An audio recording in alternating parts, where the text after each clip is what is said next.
Traveling to consciousness, exploring spiritual journeys to find answers in uncertainty.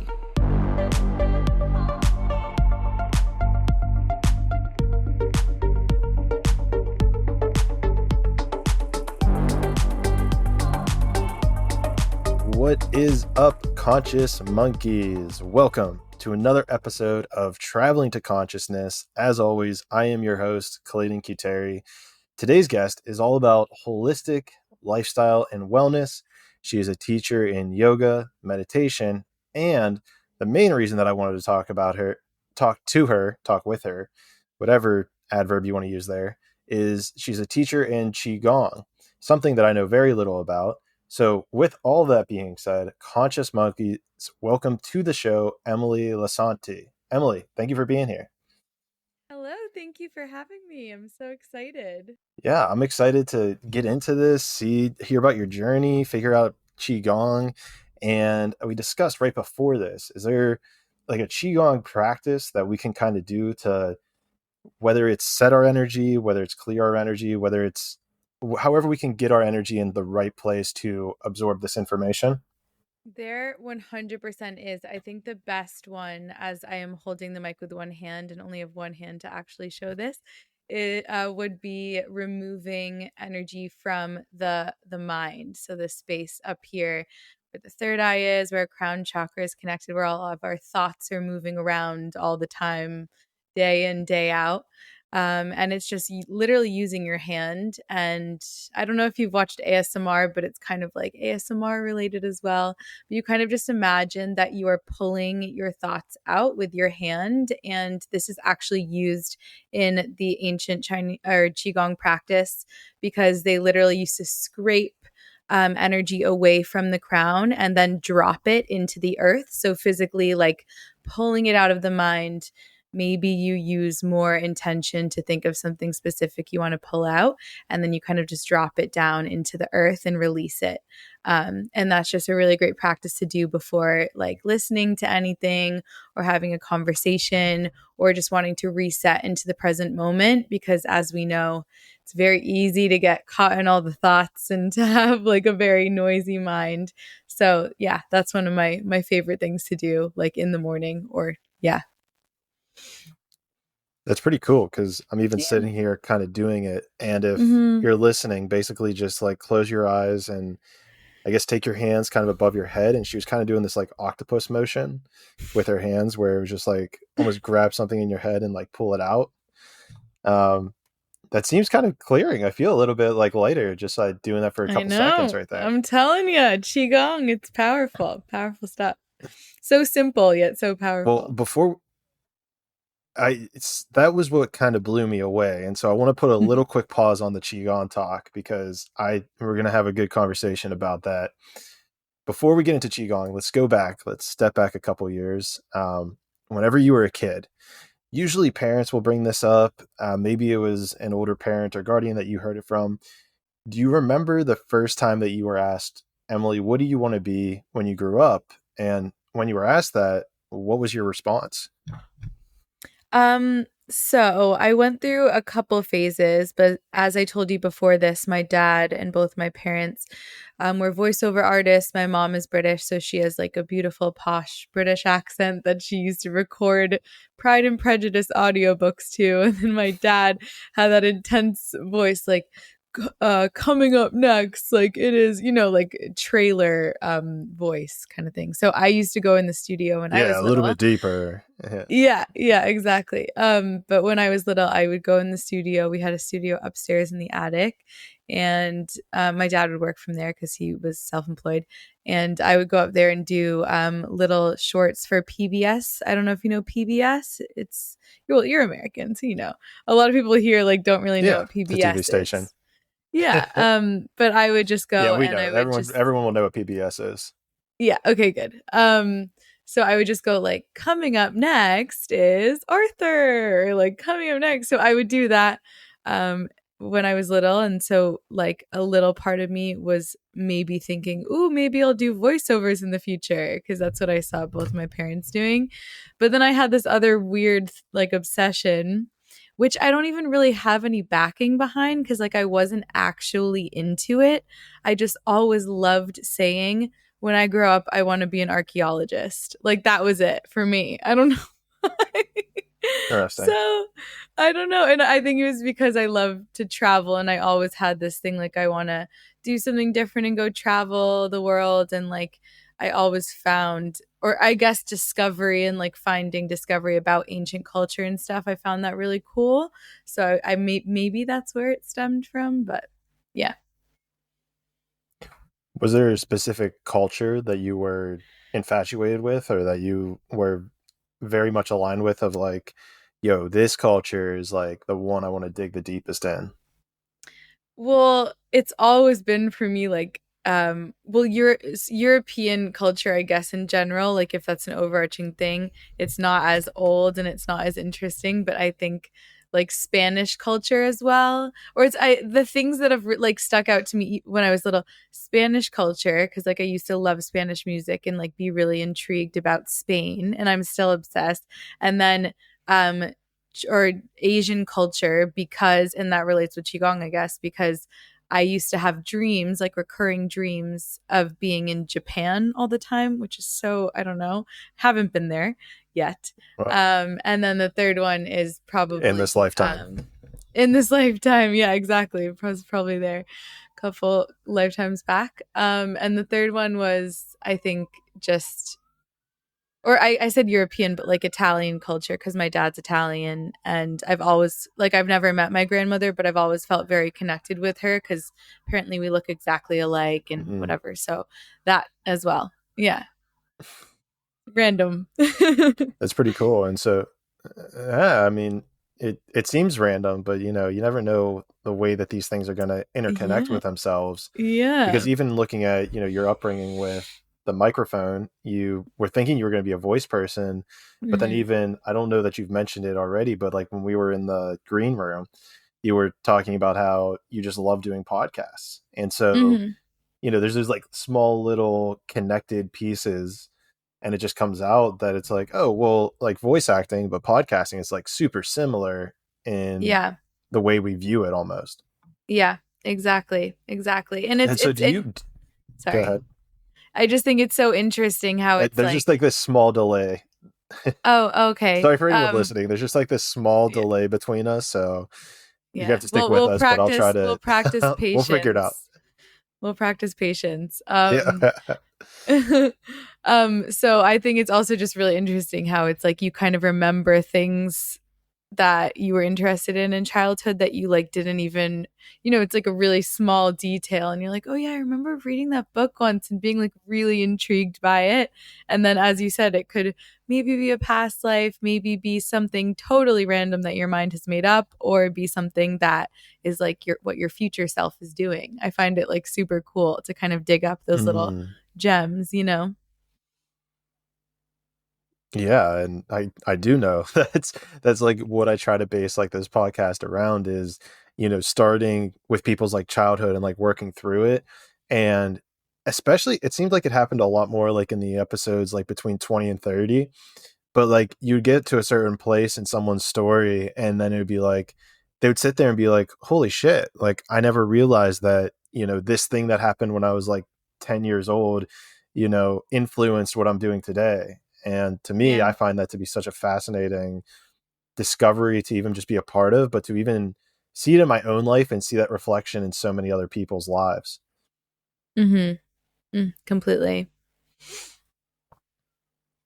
So what is, so you were saying then that you wanted to travel. Have you been able to do that a lot? Because I know you're in London, so that must make it easy to kind of jump between European cultures and different countries.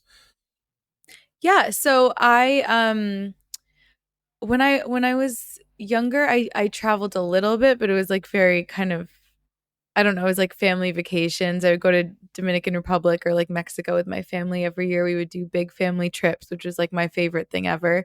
But I always got so excited for the flight and for the airport, like the smell of the airport, getting up at the crack of dawn, going in the taxi, going to the airport. Like that really always resonated with me. I was obsessed with taking off and being on the plane, being on the window seat. Now I'm on the aisle because I always have to pee during the flight, but it used to be the window seat for me, really looking out at the little tiny houses. Like I was always fascinated with airports and flying and planes, etc. So that definitely like started things. And then I went to in high school, I went to Costa Rica and I did like a service trip, and then the real travel, yeah, started when I was in college and I was in a sorority and we did like study abroad and I lived in Barcelona, and then we did like little trips every weekend. And so that was throughout Europe. And then also before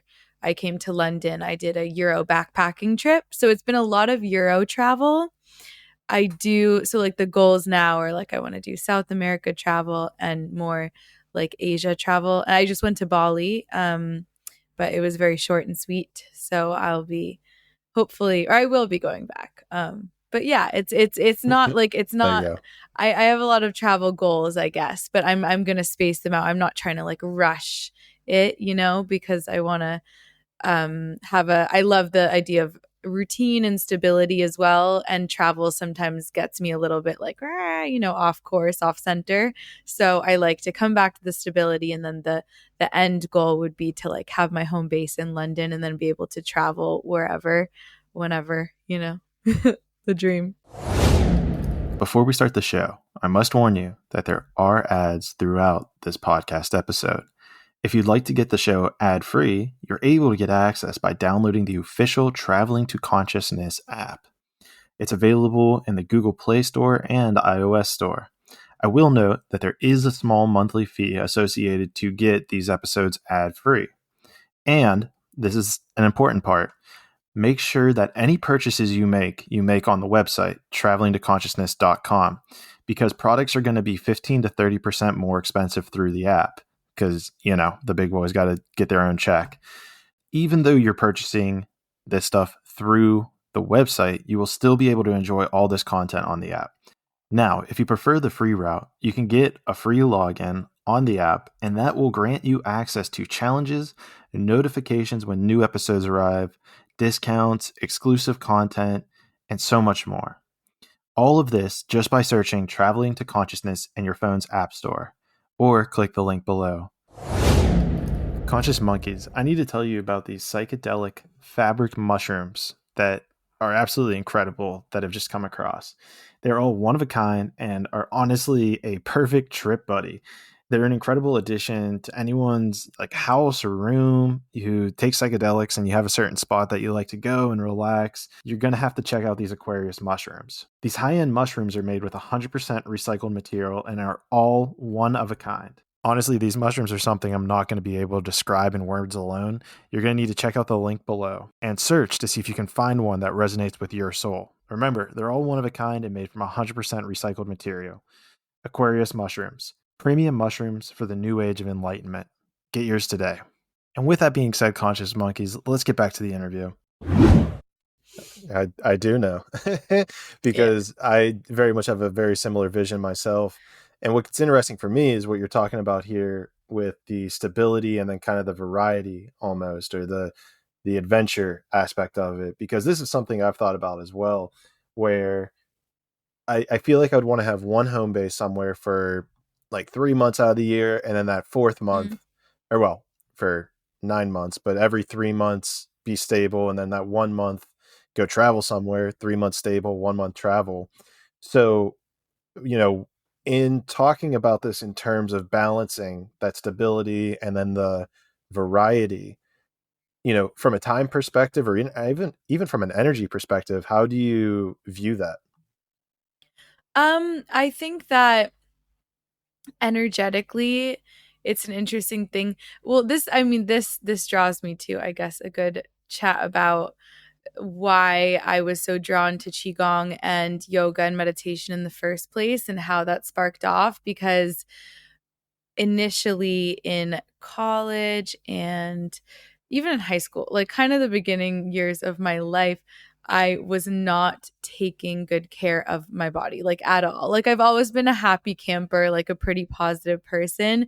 But in general, with my health, it was kind of like, I would just kind of, I was eating like, so I would either like eat a lot or eat like nothing at all. Like I had a really bad relationship with food, like was just not taking care of myself, not really moving my body, like was never working out, like just all this stuff. And, I think that when I went to college and then when I went to start traveling, like I really liked the idea of like, you're in college, like drinking so much, like very heavily, especially when you're in a sorority or Greek life. It was like literally Monday Too through much usually. Sunday. Like it was crazy. And then at that time, you're like, I'm Yeah. invincible. I am not, I can drink whatever I want. I'm a tank. I'm like this like 5'4" small girl. Like, no, no. But anyway, was just, yeah, not treating my body well. And then like, as was dabbling in other substances and just not being good with my body. And so I think how that relates to your question is like with that came instability, and with traveling a lot as well came instability and just kind of like not having my center. And so qigong and yoga and meditation, they all go hand in hand. Qigong and yoga are just meditation practices in themselves, and they're all related to energy and present moment, etc., and breath work. But I really have now found my center, and it's like, okay, now even if I say, yeah, I'll be maybe a little unstructured when I travel or something, it's like, no, but I have my practices. It's like my practices are my home. My practices are my way to stabilize in any stressful situation.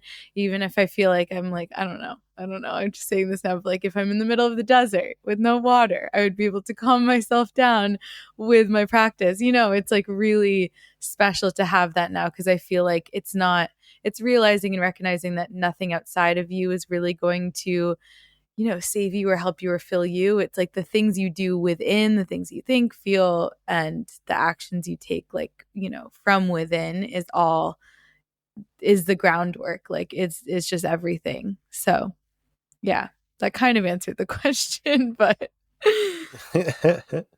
It wasn't specifically a traveling answer, but I got your answer with like yeah. stability. Yeah. And where we can even kind of dive in where we can dive into this a bit more. And I'm super fascinated as well, because coming out of high school and even a little bit after college, I didn't have the healthiest relationship with food myself.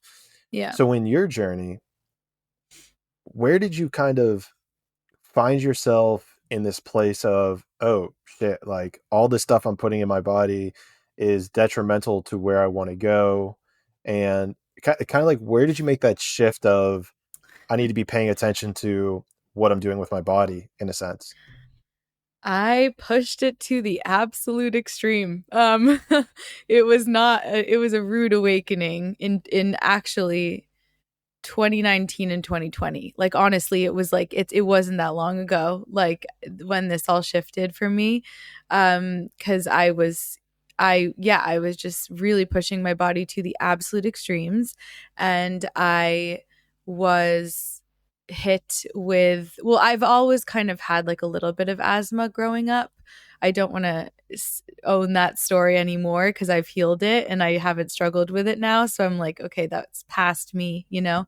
Um, but I was like always on inhalers when I was a kid, kind of struggling with it back and forth. But I also think that was due to like stress and anxiety and stuff. But yeah, I hit a wall in 2019 to 2020, just because, yeah, I was just doing too much. And it was my first year in London. I was so excited. I was living with my best friend. Like it was crazy. And then my asthma got so severe that I just like, I literally would wake up and be gasping for air. It was quite scary, to be honest. And like during beginning of COVID, like I was in this complete state of shock and fear, because I was like, oh my God, if I get COVID, I'm going to die. Like, because my asthma was seriously that bad. It was so bad.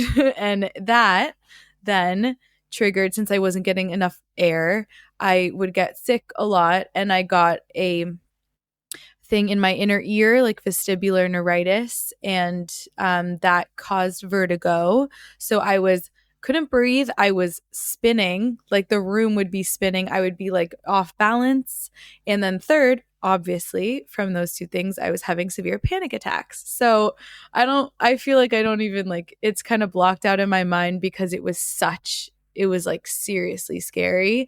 And I feel like I never really went, I did go to the doctor, but I never really went to the doctor. It was like, I kind of knew it was this weird thing where it was like, I know I need to self-heal. Like, I know I need to fix this on my own kind of thing.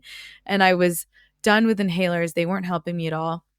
I was done with going to doctors in London because, like, one doctor, for example, prescribed me this medication that was apparently some of the strongest steroids, because I went to another doctor later and they were like, they should not have put you on that amount of steroids. Because after I took those steroids, like, I was extra through the roof panic attack, like crazy. But anyway, yeah, it was really bad. And this was right when COVID was happening. So this is the beautiful shift, though. It was like this weird thing where my aunt who introduced me to Qigong was like, you need to start Qigong. You need to start Gua Sha as well, which maybe if you're interested, we can talk about it. It's just like, people do it on their face, but you can do it on your body to decrease inflammation if you're struggling with internal issues. Got to figure out Qigong first. yeah Qigong first, but all of this stuff, like, exactly, but all this stuff with the world of self-healing Chinese medicine, I got obsessed really quickly, and with meditation, because I was finding that really helped my panic attacks and everything. So then it was beautiful though, because then I was also, I guess, my like spiritual awakening. I don't even really like to call it that, because I feel like it's just a remembering, like a spiritual remembering of who we are. But that started for me in 2018, like my last year of senior year. But I feel like it really elevated during this time, because I was like, okay, whoa, this is happening for a reason. I'm going to figure it out. And also I kept like getting these weird downloads, and I'm like, this is your shift. Like, this is your shift, because I never really knew, going back to the first question, what I really wanted to be, because I studied PR in school and I was just kind of like, that's what everybody else is doing. So I don't really know. And then this was like, oh my God, like, this is it. Like, because I just found such a passion for it. So, yeah. That's interesting. And so something that you kind of brought up there, where my story differs from yours, is that I kind of got into health far before I started getting into spirituality, spiritual awakening, spiritual remembering, call it what you will. So I'm interested as to how or what cultivated this, let's say, spiritual trigger in you in 2018 that then, and then run me through, I guess, the timeline of that spiritual triggering in 2018 up until you started actually implementing a healthier, more holistic lifestyle. Yeah. Well, it's super beautiful too, because I truly believe that, like, whatever, God, source, consciousness, whatever you want to call, what we are and what we come from, once you start your spiritual remembering, quote unquote, it downloads it in the funniest ways. Like, it's like little, like a game. I feel like it just starts to be like, oh, once you're open to it. Yeah. And so the first moment was when I found a book. I think, where did I get it? I was like in my friend's flat or something, or apartment, I think somewhere in New York, and I found this book called The Power of Positive Thinking by Norman Vincent Peale. And it's just like a very like basic like spiritual self-help book, basically just like your thoughts affect things. And I was like, what? Oh my God. What? Like, I had no idea. It's crazy to think that. Then in 2018, I had no idea that my thoughts affected things, and that positive thinking was like a thing. And I'm like, oh my God. Because I was like, I was just going through it. Even in college, like, I was in a bad relationship. I was like, I'm such a victim, like, whatever. Which, again, it's not bad. Not making fun of anybody. What is it? The embodiment. Yeah, I just feel like I was at some point. Maybe some people are still there. Yeah, exactly. And I don't want to, whoever's still there, like, it's a total human thing, and like I fall back into it sometimes. But anyway, found that book, got really interested. Was home after college for the summer, was still struggling with a bunch of stuff and was feeling quite lost. So then I started to meditate, and then it's these weird, it's a book. Like, that's it. It's every time. It's like, I don't try to find the book finds me, you know? So it's like Norman Vincent Peale, this book. Then this next book, I'm really wanting to remember lately this name of this book because it's beautiful, but it's just about meditation and meditating in order to spread just, loving kindness to others, like expanding your consciousness. And then I think it was The Untethered Soul by Michael Singer, who everybody says that is the book that awakened a lot of my friends. And then it was like Eckhart Tolle, but all of these books, it wasn't like I was Googling or going on Amazon, what's the next book? It would be like, it would just pop up in my face and it would be like this gut feeling. And I'm like, this is the next one. Like, even the one I'm reading now that's more business based, it's right there and I don't want to get up. I forget the title. Well, but anyway, it's more business based, but it talks about paradigms and how we operate. Like, because I feel like my thing now is I'm realizing that, okay, we're actually creating our entire realities, each and every one of us. That's like, it's just up there. It's we're that powerful. So this book talks about kind of business based, but also mixing with how our thought paradigm just creates our entire experience, and how it just, if you shift, you can shift paradigms anytime and just like keep creating and creating. But yeah, I just think it's since that point in 2018 when I started and actually implementing it, that was the question. So the book started to go on, but I think that I started to implement meditation a little bit, and I like knew what I was doing, kind of like relaxing more in stressful situations and choosing how I respond and shifting my thought patterns and stuff. But I didn't actually really put it into practice till the health thing, I think, because I was like, okay, physical, mental, emotional, it all goes hand in hand. And I need to be squared up, like, and not intensely. It shouldn't sound like work because it's a beautiful, nice thing that I enjoy doing now. But it's like, that was the moment, I think, when I really was like, okay, be serious, implement this in all areas. Like, don't just read about it and meditate and then go like on a heavy night and then cry about how you're feeling. Like, you know what I mean? Like, just, yeah. Conscious Monkeys, I need to bring your attention to this company that I've been using over the past few months, and probably longer now if you're hearing this, that has absolutely changed the way that I'm actually interfacing with the world. It's a company by the name of Conscious Technologies, and what they do is actually create these harmonizing units. And what it does is it actually takes the rotation of EMF frequencies that are in your area and harmonizes them. They make them in line with the true natural frequency of the universe around you. And they're incredible products. I actually went and I've tested out their quantum flow unit. I've tested out their meditation bed, their core harmonizer. And quite frankly, they were so incredible that I actually bought the cell phone EMF harmonizer for my cell phone. I was also lucky enough that Ross threw in a necklace as well. So I've been wearing that thing, and quite frankly, I'm even wearing it to bed, and my dreams have become so vivid and just intense that it's pretty insane. I honestly feel so grateful to have it. Their mission is to bring forth technologies that support the harmony of mankind and the world at large. Go check out their stuff. I mean, looking's for free. And if I'm being honest, if you click the link below and make a purchase, I do get some kickback, but quite frankly, I wouldn't be promoting it if it didn't work. So with that being said, go check them out. Conscious Technologies LLC, link below. Conscious Monkeys, are you looking for a CBD cream that actually works? I've tried many different CBD products, and I've really never truly felt like any of them have worked for me. Like, maybe there'd be like a little bit of tingling and then it would fade pretty quickly. Then came along Revive CBD. From the first time I tried it on, I could tell that there was something different about this product. I noticed that any joint pain I had was gone within minutes of applying it, and it lasted for significant duration. I don't have an exact time for you guys, but do your own test.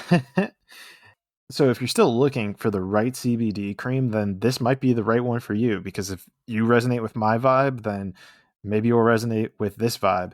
I actually kind of just made that up on the spot, so hopefully you liked it. Check out the link below. And as a side note, like always, the link below is an affiliate link. But again, I would not be promoting them if it didn't work for me. So hopefully it'll work for you. Again, check it out below, myrevibe.com. Get yours today. And with that being said, conscious monkeys, let's get back to the interview. You know what you're doing. You don't get to complain about it if you choose to do it now. Exactly. Like, I'll do it now sometimes, but I'm just like, you know what? I did it. It's fine. And then you wake up, and I like to call it the bounce back. It's like, I was talking about this with my friend recently. The bounce back, when you learn these things, it's like you can very easily pick yourself up out of one of those bad states and be like, wait, no, it's fine. Today's a new day, whatever. And you move on and you continue, you know? So, Well, there's something to be said for what you kind of touched on there was like, the bad times that you would do something. And what I've noticed is actually like consciously choosing when to do those has been so crucial for me. So even take the smallest thing I could use as an example would be like your cell phone. If you're on your phone, like just doing random stuff, plugging away at random apps, just mindless chatter, the on average, people will do that and then feel guilty afterwards. And they're like, oh, I'm so bad. I wasted so much time. What am I yeah. doing? Life is rough. What's wrong with me? Why am I so poor? But if you get to a certain point where you actually plan out and say, okay, I'm going to spend the next 3 hours on my phone doing mindless nonsense, not caring. After that 3 hours, you set a timer, the timer goes off. After that 3 hours, you like don't have that guilt anymore, which makes it so much easier for you to then like get on with the rest of your day to do other Yeah. things. Yeah. No, it's so true. It is just kind of like having that self-discipline and allowing yourself to do the quote unquote bad thing, but then being like, okay, well, I'm going to do this, but I'm going to balance it with this. And I feel like I'm not that into astrology. I feel like I kind of think a lot of it is BS, to be completely honest now. I was into it last year, but with the new moon, and everything with Libra, like I feel like that's a huge actually like theme for my life right now. It's like really acing that balance. Cause when you ace that balance, it's like, I don't know, with food, even like literally have like the worst food and then balance it with something really good, and just feel no guilt for that's the biggest thing. It's like the guilt factor is, as we know, the lowest vibrational thing you can feel literally in human existence, and that is not going to get you out of that negative state. So it's like you got to just drop that guilt, and just like balance helps with that, because then you're like, okay, well, I did this, but then I'm doing this to make up for it, you know? For sure. And if you look at the other side of the token, people who are wildly, let's say, financially abundant, a lot of them don't have time, or or they have super poor relationships with significant others. Yeah. And I have to imagine it comes back to this on the other flip side. It's like they don't give themselves any time to relax, to take a minute off, to take a break. It's Yeah. always full steam ahead. I can't spend a minute looking at my phone, otherwise I'll shatter. And Yeah. ironically, they end up shattering and missing out on so much of life without Yeah. even knowing it, because they think the only goal in life is to accumulate more wealth and more money. Yeah. No, exactly. Exactly. It is really just that balance too. And it's like they talk about in meditation or even Qigong, it's like the middle way, the middle path, the Tao, like that is the key to life. Because when you find that, it's like it's presence too, it's like it's finding the presence in the mind, and then it's like when you can center that, you drop the guilt, because you're not having those guilty thoughts from the past, but you're also not obsessively thinking about what you need to do in the future, like, oh, I gotta grind, because you're just like here, so that is really the key to it all, but it's the hardest thing. That's why it's the key, because it's so difficult. you know but I don't even want to affirm Feels that. like No. it's almost what we're all trying to figure out. Yeah. Yeah. Well, that's actually a really good point too of what you're about to bring up there. Is Mm, it's always so fascinating listening to the way people talk about things, mm, because we almost have these self-fulfilling prophecies. Going back to imagination, what you're talking about, our thoughts, what we think. If you believe that it's difficult to do something, then it yeah. is.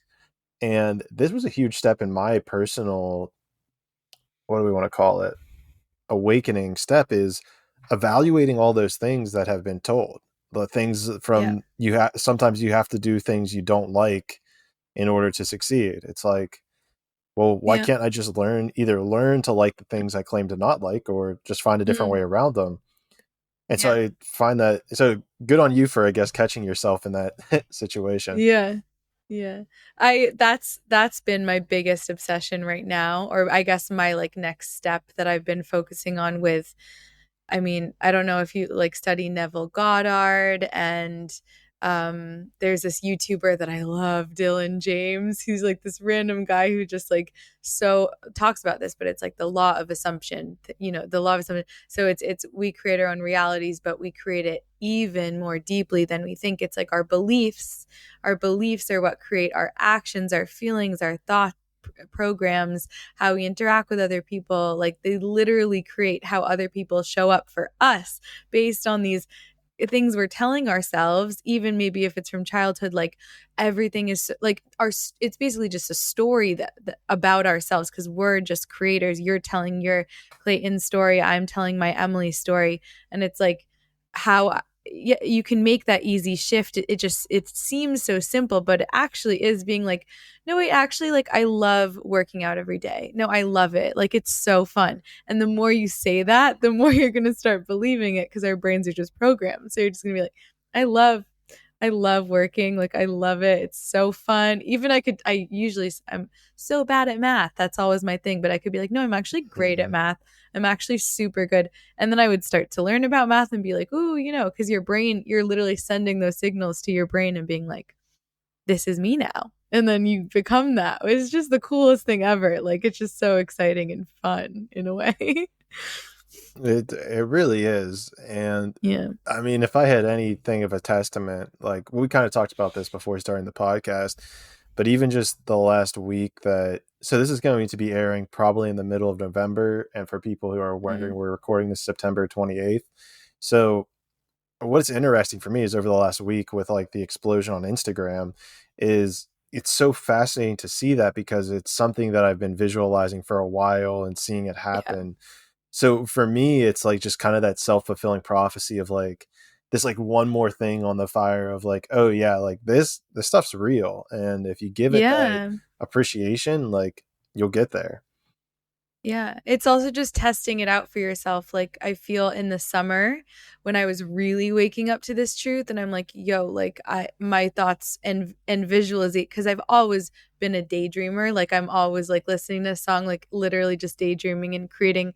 I feel like we're all good at visualizing, but I think some people can see things more, and I feel like I'm a very visual person. Like I find it very easy to create like a really in-depth scenario in my brain. I always have. So I feel like it's funny because I'm like, oh, I've been doing this my whole life, even when I've been visualizing really bad things and then they happen. It's like when you kind of backtrack, you're like, oh my God, I did that. Like I was freaking out about this guy cheating on me, and then you know what I mean? Just like a random example kind of, but so in general, it's like Yeah. your thoughts are always creating, and it's a big, this summer I feel like it hit me the most, like with all these videos and this new, like the books coming at me and all these things. I'm like, okay, I'm going to learn this now. And then it's like, you can learn it and learn it and learn it. But then like anything, as you said earlier, you can learn it, but then actually putting it into practice is the next step. So it's like past week or two, because the whole summer I was just studying it and I wasn't actually really being like, okay, I'm going to step into my power now and try it. And now I'm like, no, I'm going to stop watching the help videos because they're like a little crutch, and I'm going to be like, no, this video is going to do really well. I am going to get this job offer today. I'm going to get this amount, like really just and it works. Like it's crazy. It's really wild. It's wild. It is wild. It is wild. Yeah. And if you're looking for the terminology, like when you're able to visualize that well, it's clairvoyance. I'm not sure if you've gone down the clair rabbit hole Um, yet. a little bit, So there's like different clair but abilities. yeah, I think definitely I'm clairvoyant then, and also as I said before, I'm not that into astrology, but my moon sign, apparently it's a Pisces moon, so that's very visualizing, especially being in the moon, because it's like very Mm. like artistic and creative. So that's an exciting thing too, because when I was little, I think I bogged down so many of my creative abilities and was like, oh, well, again, who knows? Maybe I will become a good drawer artist. But like at the time, I was like, I'm really bad at designing and putting things together. And that was a huge narrative for me. And now it's like, well, no, like I am very creative. Like we're all creative. We're all creative. It's like, some people that say that they're not. It's just like, no, you just haven't tapped into that ability yet. It's there, They've just been blocked in some way, shape, or form. Yeah. Because I mean, we all, right, if this goes back to what we were talking about earlier, where a piece of God, divine energy, the universe inhabits all of us, that's the greatest creator of all time. Right? Like, I think we could all agree that that is the energy or essence that created everything that we're viewing here. And for there to be a little bit of that in you, I mean, you obviously have the divine power to create whatever reality you want to experience. Exactly. It's and at first too, I think like when you're on the total opposite end, you're like, what? Like it could sound really crazy, but it makes sense from a standpoint of literally just being like, because a lot of what I've realized too is a lot of people refer to, this state of like being fully connected with that source to just confidence. Like think about it. If you're confident in life, you get what you want usually. Like it works and you create your reality. But if you're feeling insecure, aka not as connected to your power or to your how powerful you really are, then it's like it doesn't usually go your way. Like, and we can all vouch for that. We all know in those terms what that means, and it's like even those things with qigong too, it's like the posture and how you stand and everything. It's like we're taught in meetings in school and stuff. It's like or just businesses in general. It's like you got to do your power stance in the mirror. It's like, no, that's you like tapping into that confidence and actually tapping into your energetic, intense power. But like people kind of dim it down because you're like, oh, that's just confidence. It's just confidence. Like you either have it or you don't. Yeah. I mean, and I think everyone does. It's just whether or not you're blocking yourself from that energetic frequency of confidence.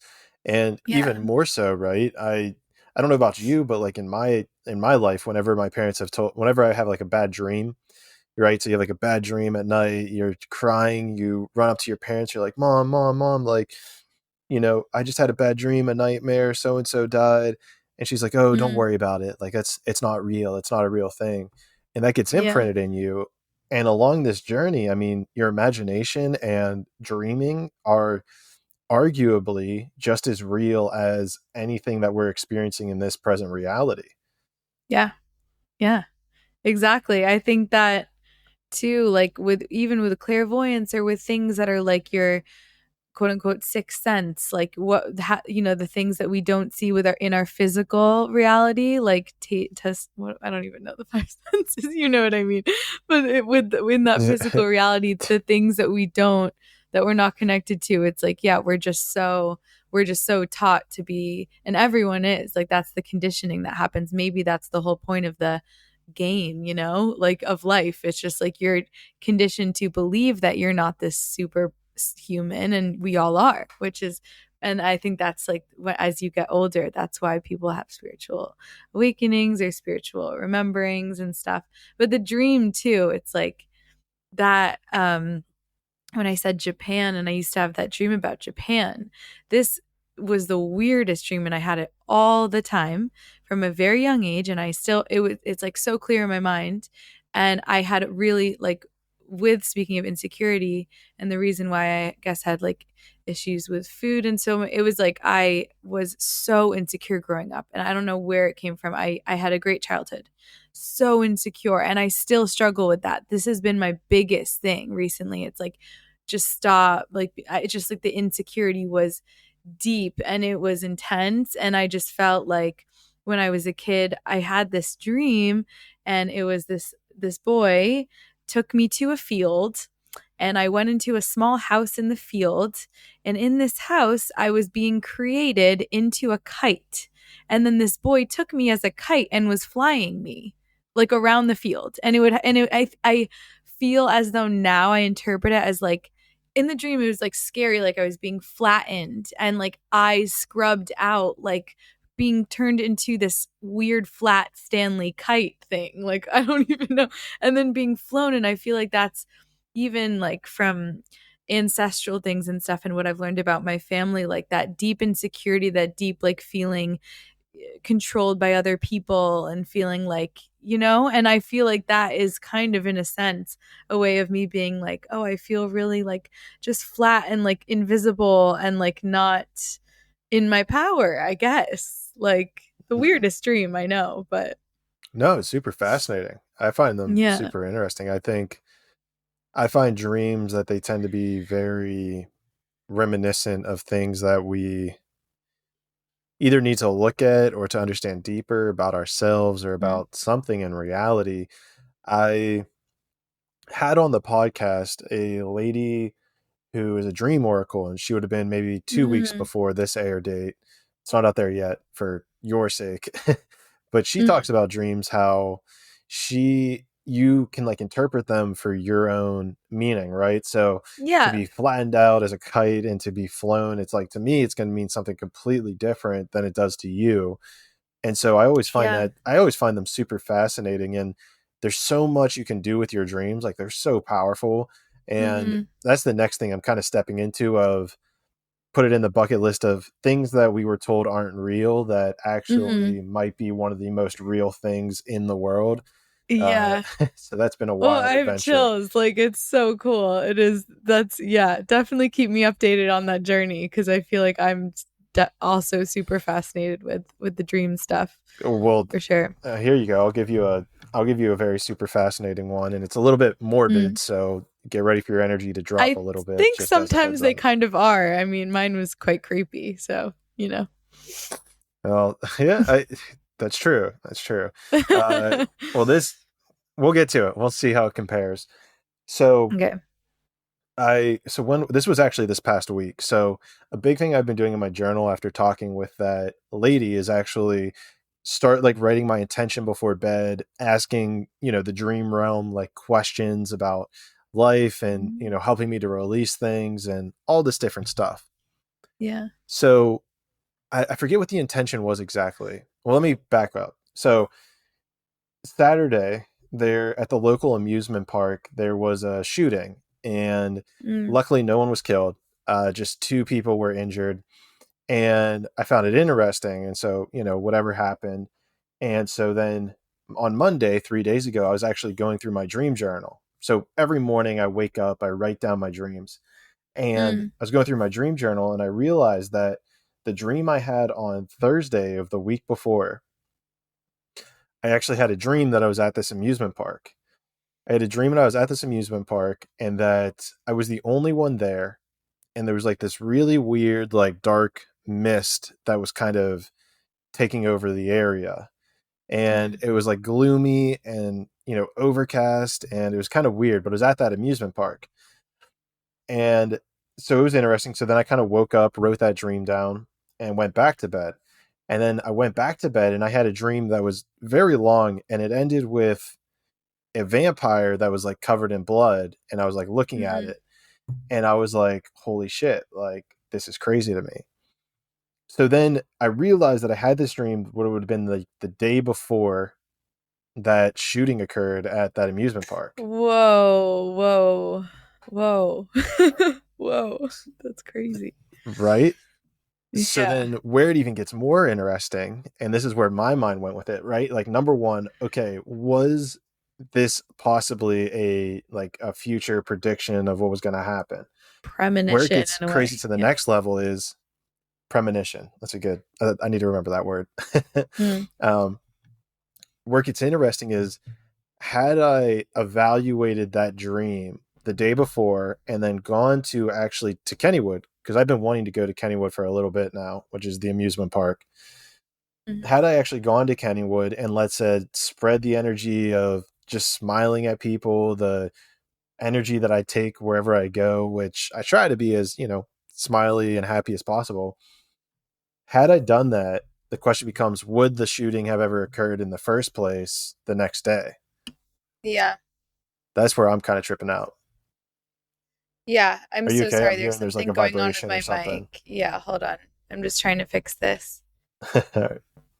Oh, I just have to hold it down. Can you still hear me? I hear you perfectly. Okay, Do you so need a it's book just or on my something? Do end. you need It's to get a just a book or little, something to block it? it's To just like a sit on it? Or... twist. I'll just hold it. I'm just gonna hold it. We're gonna keep going because this is so fascinating. I do not want to interrupt this. I think that is so crazy, and I feel like if I was kind of missing the last part of that because I'm sorry, distracted, but I think that, like, say we all, people did like group sessions. I don't know if this is what you were saying, but like group sessions of writing down their dreams and then literally predicting like the future and like the past and everything. It would be such a crazy thing. Like, people should start doing that and just like have naps and then like dream and journal their dreams and share the info, because I feel like it's wild. But I missed the last part, so if you don't mind repeating that, that would be great. Sure. The last part was that, oh, the inner. So, I'm sure you're familiar with like the butterfly effect, the ripple effect. You know how Mm, whenever you heal your trauma, you heal the people around you. So it yeah. gets interesting thinking about the idea of, well, if I had gone to the amusement park the night that I had that dream, or the morning the next Yeah. day that I had that dream, and spread, whatever joy that I could in that area, Yeah. would that shooting have occurred in the first place or the next day still? Yeah. That's I where I mean, kind of cuz get tripped up. yeah, it's like you have that power too, or we do. That's another thing, another power that we have, I guess. It's our the energy, and that's with qigong too. It's like we can actively spread energy, and who knows if like the energy that somebody is emitting one day like is yeah, with the butterfly effect or something, like then leading into this next event that is like the smallest little, because we're all like atomic, we're all made up of these tiny particles, so who knows what is affecting what, and it's crazy. Conscious Monkeys, if you're looking to start your own podcast, I have the two tools that you need to use to get that show on the road.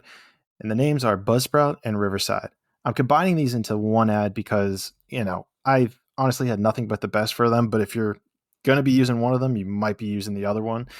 So, what Buzzsprout is essentially the platform that I use to put my podcast out there. It's the reason you can hear this. It's the reason that I appear on all these different directories. The thing you might also need is that if you're interviewing people, you're going to need Riverside as well. And quite frankly, I'm using it right now to even just record these podcasts because they will even dilate in. I don't think that's the right phrase for it. They will harmonize your voice so that it sounds equivalent. So if I start talking quiet at one point, they have a built-in editor that will actually make your voice sound crisp. I highly suggest Buzzsprout and Riverside. Go check out the links below in the description. And like always, these are affiliate links, so I do get a minor kickback if you do sign up with them. However, like always, they are incredible. The support has been on point and they always get back to me, so I highly recommend them. If you have any questions, they're there to help. So with that being said, go check it out in the link below. Conscious Monkeys. I've got something out there for all my coaches, anybody who has digital courses, anybody who's creating content, whether it's audio or video. You got to check out Superpass. Superpass is this super dope platform that I've been using now, and they're actually what has enabled my app to work. It's what's enabled me to start generating income and to help people more effectively. If you are a content creator, you create audio, video, whatever it may be, Superpass might be the choice for you because they'll provide you with your own app and they have a great online service to also help you out. So I'm not going to put in too much because everything they do is way too much to pack into this one ad. I will say go click the link below because that is where you'll be able to find all the information. This is an affiliate link and I wouldn't be promoting them if it didn't help me. Click the link below and go check out Superpass. With that being said, Conscious Monkeys, let's get back to the last segment of the interview. It's just all a crazy puzzle. Yeah. Yeah. So then with that, this feels like a good transition to actually get into the Qigong piece of it. Yeah. So you're now saying with Qigong, you can actually spread your energy. Before we get into all these different applications of it, at its most fundamental form, what would you say that Qigong is? So Qi stands for energy, and Gong stands for work. So it's energy work. or energy skill, you could say either. But yeah, so energy, they say like life force energy. So that is basically related to, I guess, source, God, consciousness, whatever created this is the chi. So sometimes people are like, no, but what is chi specifically? It's like, no. It's like you can't even explain it, because it's just like the life force that's like created everything. That's what chi is. I think if you bring it down to like a more physical level, it would be like your blood flow, like your oxygen intake, like the chemical reactions happening in your body. But it's like basically all the movement and all the energy that's going on in your body at once is your chi. And so Qigong is just tapping into that energy, because a lot of us, and for me as well too, like even before, I guess when I meditated, it was like the mind, but with the body, with the energy in the body and actually feeling your internal energy, that's a whole nother ball game too. Cause like we feel emotion, but emotion is just energy in motion. So it's working with your energy to transmute, to transcend different emotions, to shift your energy. And if you become a real, Qigong master, I'm not there yet, but you can then use your mind to actively like spread that energy out toward others. And that's what Reiki healers do, and energy workers and other people like that. They're just really in touch with their energy and are able to spread it to others. But it's a huge umbrella term too, because it encompasses like Tai Chi and just a lot of different forms. I think there's like 364 different types of Qigong. So, Jeez, one for every yeah, day. yeah, yeah, exactly. Yeah. So that's cool. So then, how did you kind of come across qigong? Because it's not something that is really put out there very frequently. Maybe being in the UK, you might have a little bit more cross culture exposure to it, but like for me, it's not something that I've really ever heard of until recently. So how did you kind of come across qigong in the first place? Of course. So I always give a shout out to my aunt, because she is the one who did introduce me to it, and she as well has her own business called the Heyu Method. So she basically is a Chinese medicine practitioner. She's very, very, very intelligent with this stuff. Like her knowledge is like, I mean, it's crazy, her knowledge of all this. But she first introduced me to Chinese medicine. She just calls it Chinese medicine because apparently calling it traditional Chinese medicine or TCM is like a bit different or something. I'm not really sure of the exact differentiation, but in general, Okay. it's that deep Chinese wisdom using your self healing, using these simple techniques to heal your body from the inside out.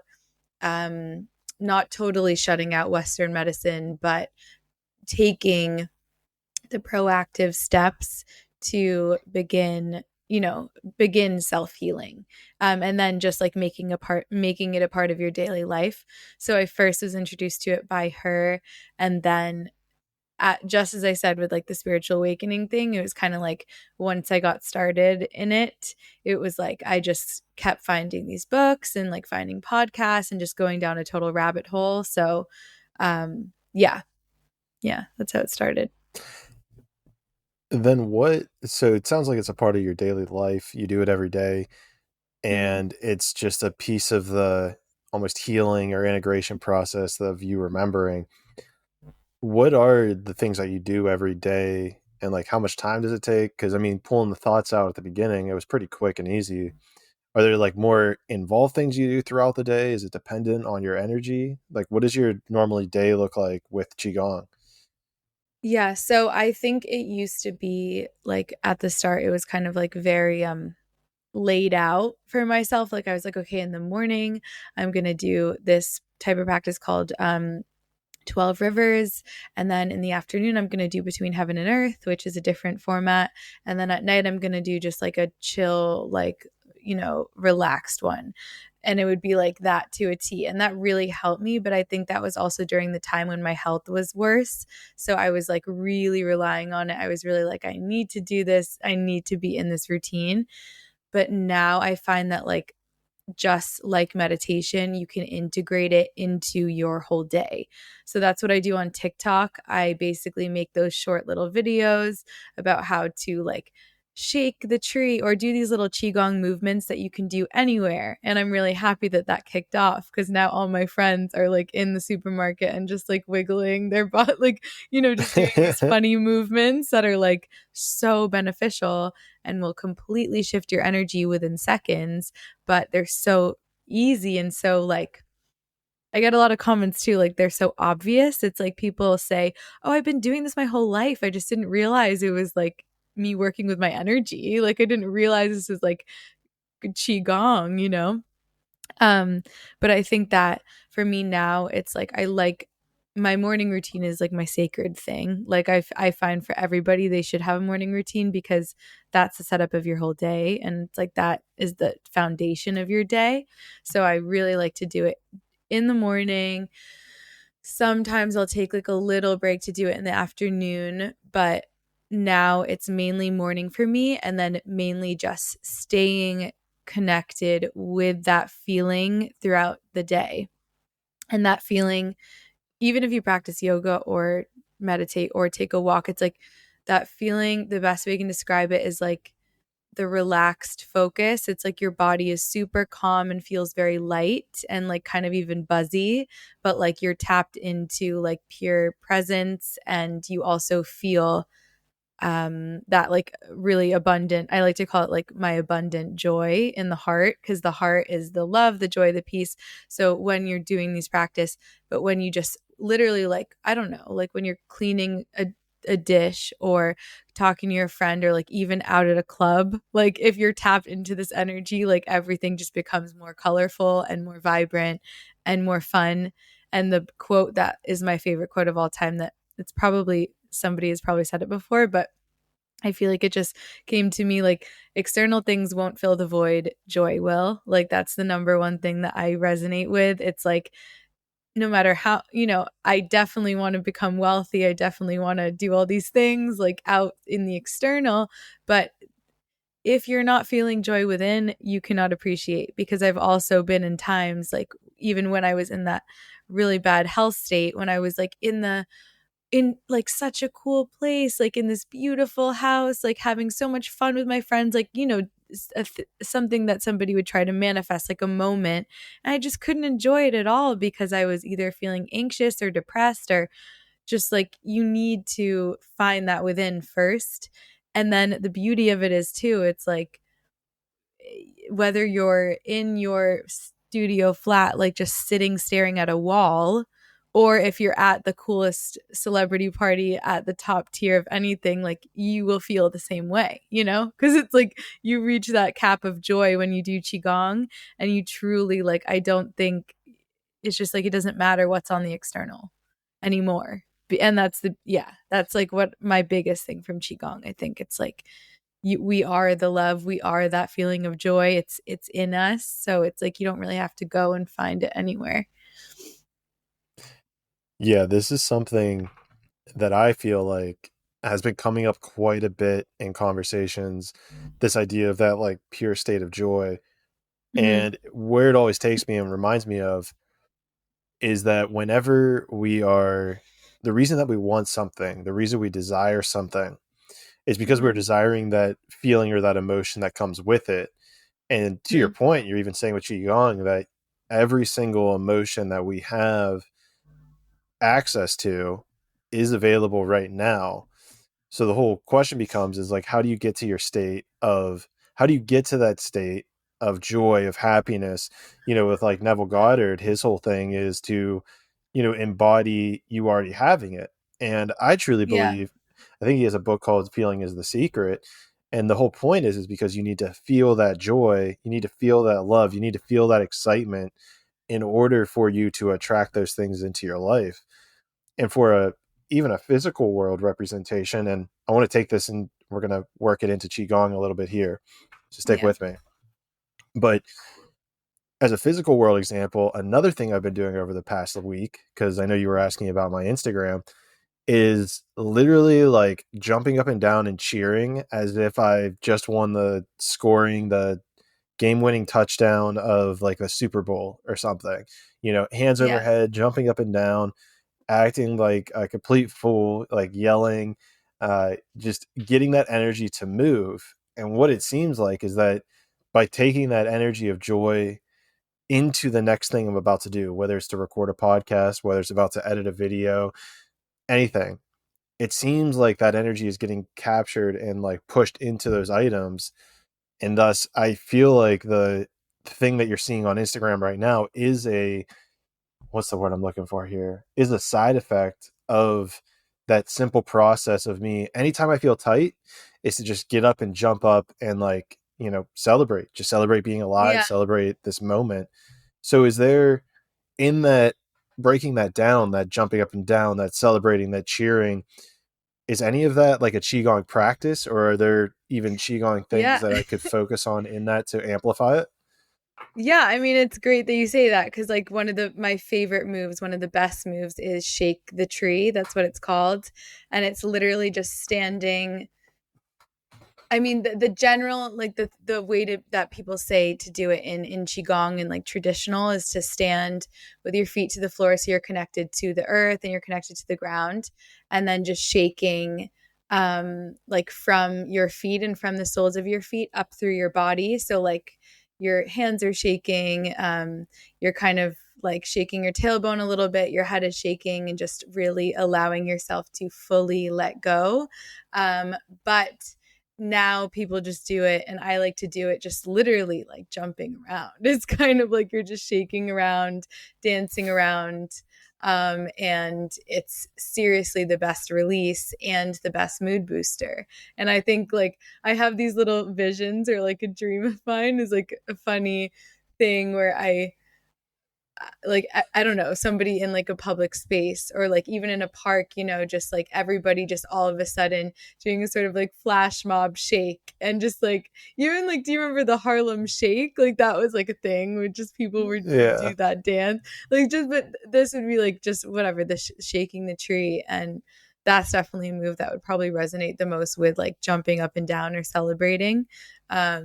But it's just so, I just, it makes me smile because it's like so fun, and it's also very childlike, which is like brings us back to our essence as like a, just like a innocent child who genuinely just like want, like, whatever we're searching for, whether it's a relationship or money or success or fame or da da da. It's like we really just want to feel that joy that we used to feel when we were dancing around as a kid. So And to that point, it even feels like there's sort of this like release of pressure almost of you actually achieving things too, because there's yeah, like, for me an example, right? Like, if my focus is like, what can I post? And this is so powerful, it's just even shifting the focus of your mind. It's like, if your focus is just like growing your account, getting more people to listen, there's a reason that that tends to fall on its face. And it's because you're not doing it from that place of joy. So if you're able to already imagine that you're in that place of joy, of happiness, well, if you're already hmm there, and then you add the imagination to it of like, okay, I'm going to channel this joy into making this outcome occur. It's wild how it seems like that's the way. How do I articulate this? It releases pressure of it even happening, because I'm yeah, going to create stuff, and I even shift my focus of to just create stuff and put it on my page that I believe the world needs. And I believe yeah. that that's in turn, which kind of has this double-edged sword effect of actually it growing on itself. Yeah, no, exactly. And it's like you can genuinely feel the shift too when you're in that place. Like, for even all of last year, I think I started like my business and my account and the goal of like growing on whether it's TikTok or Instagram or YouTube, like whatever, but just social media, I guess. I was coming from such a place of lack and struggle and push, and I could feel it in my body. Like, even if I was practicing qigong every day, it would be like, "Ugh, I'm trying so hard," and literally nothing would happen. And I feel like I'm still am still working through that. Definitely. Like that's definitely a big thing for me right now. Cause TikTok, I'm like, oh, this is easy to grow on. But Instagram, I have this thing instilled in me. I'm like, oh, this is hard. I really want it. I really need it. Cause for some reason in my mind, it's like a bigger thing to like have a big following on Instagram. So it's such like this, I need it, lack mindset, feeling the struggle, feeling the push. And now I'm just starting to be like, you know what? I'm just going to post reels that I like and like not give as much of a whatever. I don't know if you want me to swear, but just like You can if you not want. give as much of a fuck. Like I'm just going to do She it did and it. whatever. She did it. And now, but now it's like, it's funny because like, as I was saying before, it's, and you try to calculate the growth of something or whatever and do it like post this time every day, it's like nothing's gonna happen. I mean, maybe it will, I don't know, but like usually not. And then now it's like I posted this random video in the summer when I was just realizing this and being like, Emily, you need to chill out and just like let it grow naturally. And then it was like this video got 1 million views and it was like the most random thing ever. And it's just like that helped me grow from like 2,000 to 5,000. Now I'm still only at 5,000. I'm like, okay, next is 10K. And like, let's just be chill about it and not put pressure. Cause also too, it was definitely an ego thing. And it was like, well, I need to have this amount to be cool. It's like, no, like who cares? Honestly, now I'm just like totally like, I just want it to spread my message now, which is, I think, a really important shift too, that probably a lot of creators go through. It's like doing it for how other people see you versus how you actually just like want to like express, you know? For sure. And it's really Yeah. interesting that you bring up the TikTok to Instagram parallel, because something in my subconscious was wired the exact same way, from Yeah. believing that it was easy to explode on TikTok to then Mm-hmm. shifting and being like, well, but Instagram is like for some reason better, air Yeah. quotes. And I think it actually might be better just because of the way that TikTok works is that, you know, you can have like, I have 180,000 followers on TikTok, but they Mm-hmm. don't like, I'll post a video and it might get 1,000 views. Like some of them might get Yeah. 1,000 or 2,000 views. And it's like, okay, what's the point? Like, even if I had 1 million, I would need, you know what I mean? It just doesn't make Yeah. sense. Versus Instagram, it seems like they at least push it to your followers a bit more. But where I'm going with this is actually that reprogramming, how we started off this conversation. Mm-hmm. I had the program. I was like, okay, why did I blow up? Because I blew up on TikTok first. I was like, okay, why did this happen? And I remember coming back to it. My mentality was, oh, it's easy to blow up on TikTok. It's easy. It's just going to happen. Just keep creating Mm-hmm. content for it. And then it happened, and it was just like, oh, like I knew this was going to happen at some point. Now, don't get me wrong. I'm like super grateful for it, and it's crazy how it all played out. But the Yeah. reason I bring it up is because I still had that stigma in my head with Instagram of, okay, well, it's difficult to do this. It's hard to do this. But I mean, when it Yeah. comes down to it, you can search through the amount of accounts, and there's so many accounts with tens of thousands, hundreds of thousands, even millions of followers. And they pop up. There's new ones that pop up in my feed every day. And so it's like, all Yeah. right, like this is easy to do. Like, why have I been trying to build up this monster in my head?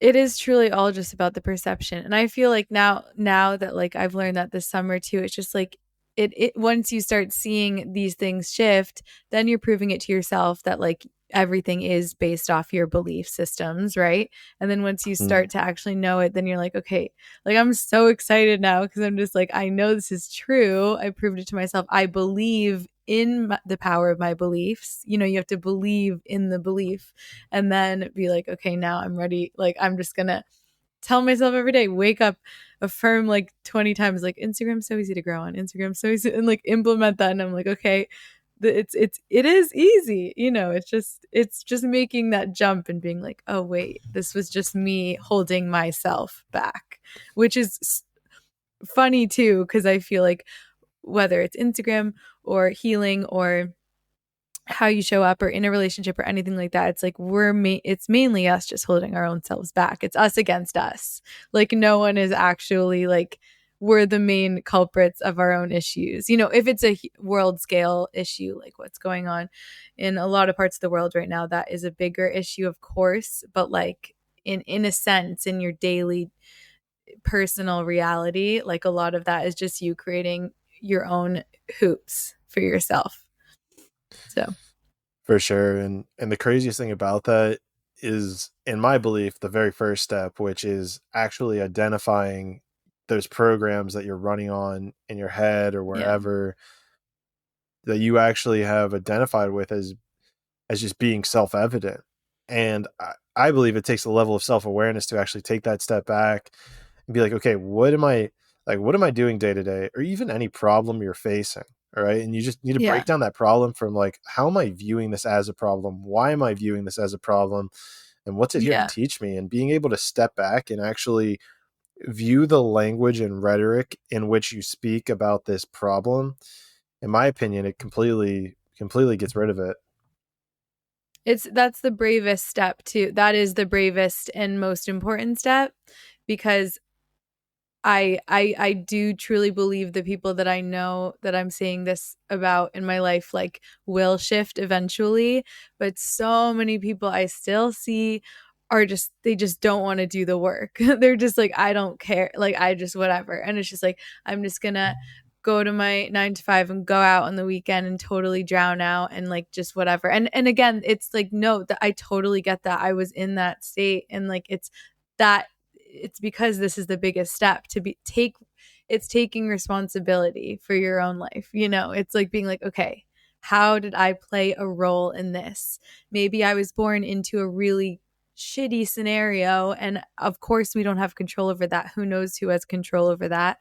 But even if you were born in the worst scenario imaginable, it's like you still have the power to change now. And some journeys may be way easier than others, like they definitely are. I mean, just some people really don't have it, but it's yeah, it's not fair really, but it's like we all have that power. So I think it really is just making that step. And then once you make the step, I feel like too, I've spoken to people who have recently made that step, like after COVID or something, because I think COVID shook a lot of people awake, to their habits, because we For were sure. inside and like just with ourselves. Um, and I was talking to a lot of people, and they're just like, I feel so excited about this now. It's like whoever I talked to then, once you realize it, everybody's like, ooh, now I'm really amped to get going on this self growth thing. But like before that, it's just like you kind of are just stuck. You're just, it's a rut basically. You're just kind of like, eh. And some people may love that life, the simple life, not taking Sure. responsibility for other things. But like I think that especially in the era that we're living, like something's going on now, because a lot of people are waking up and a lot of people are realizing. So I think it's like gonna be a rude awakening for a lot of people.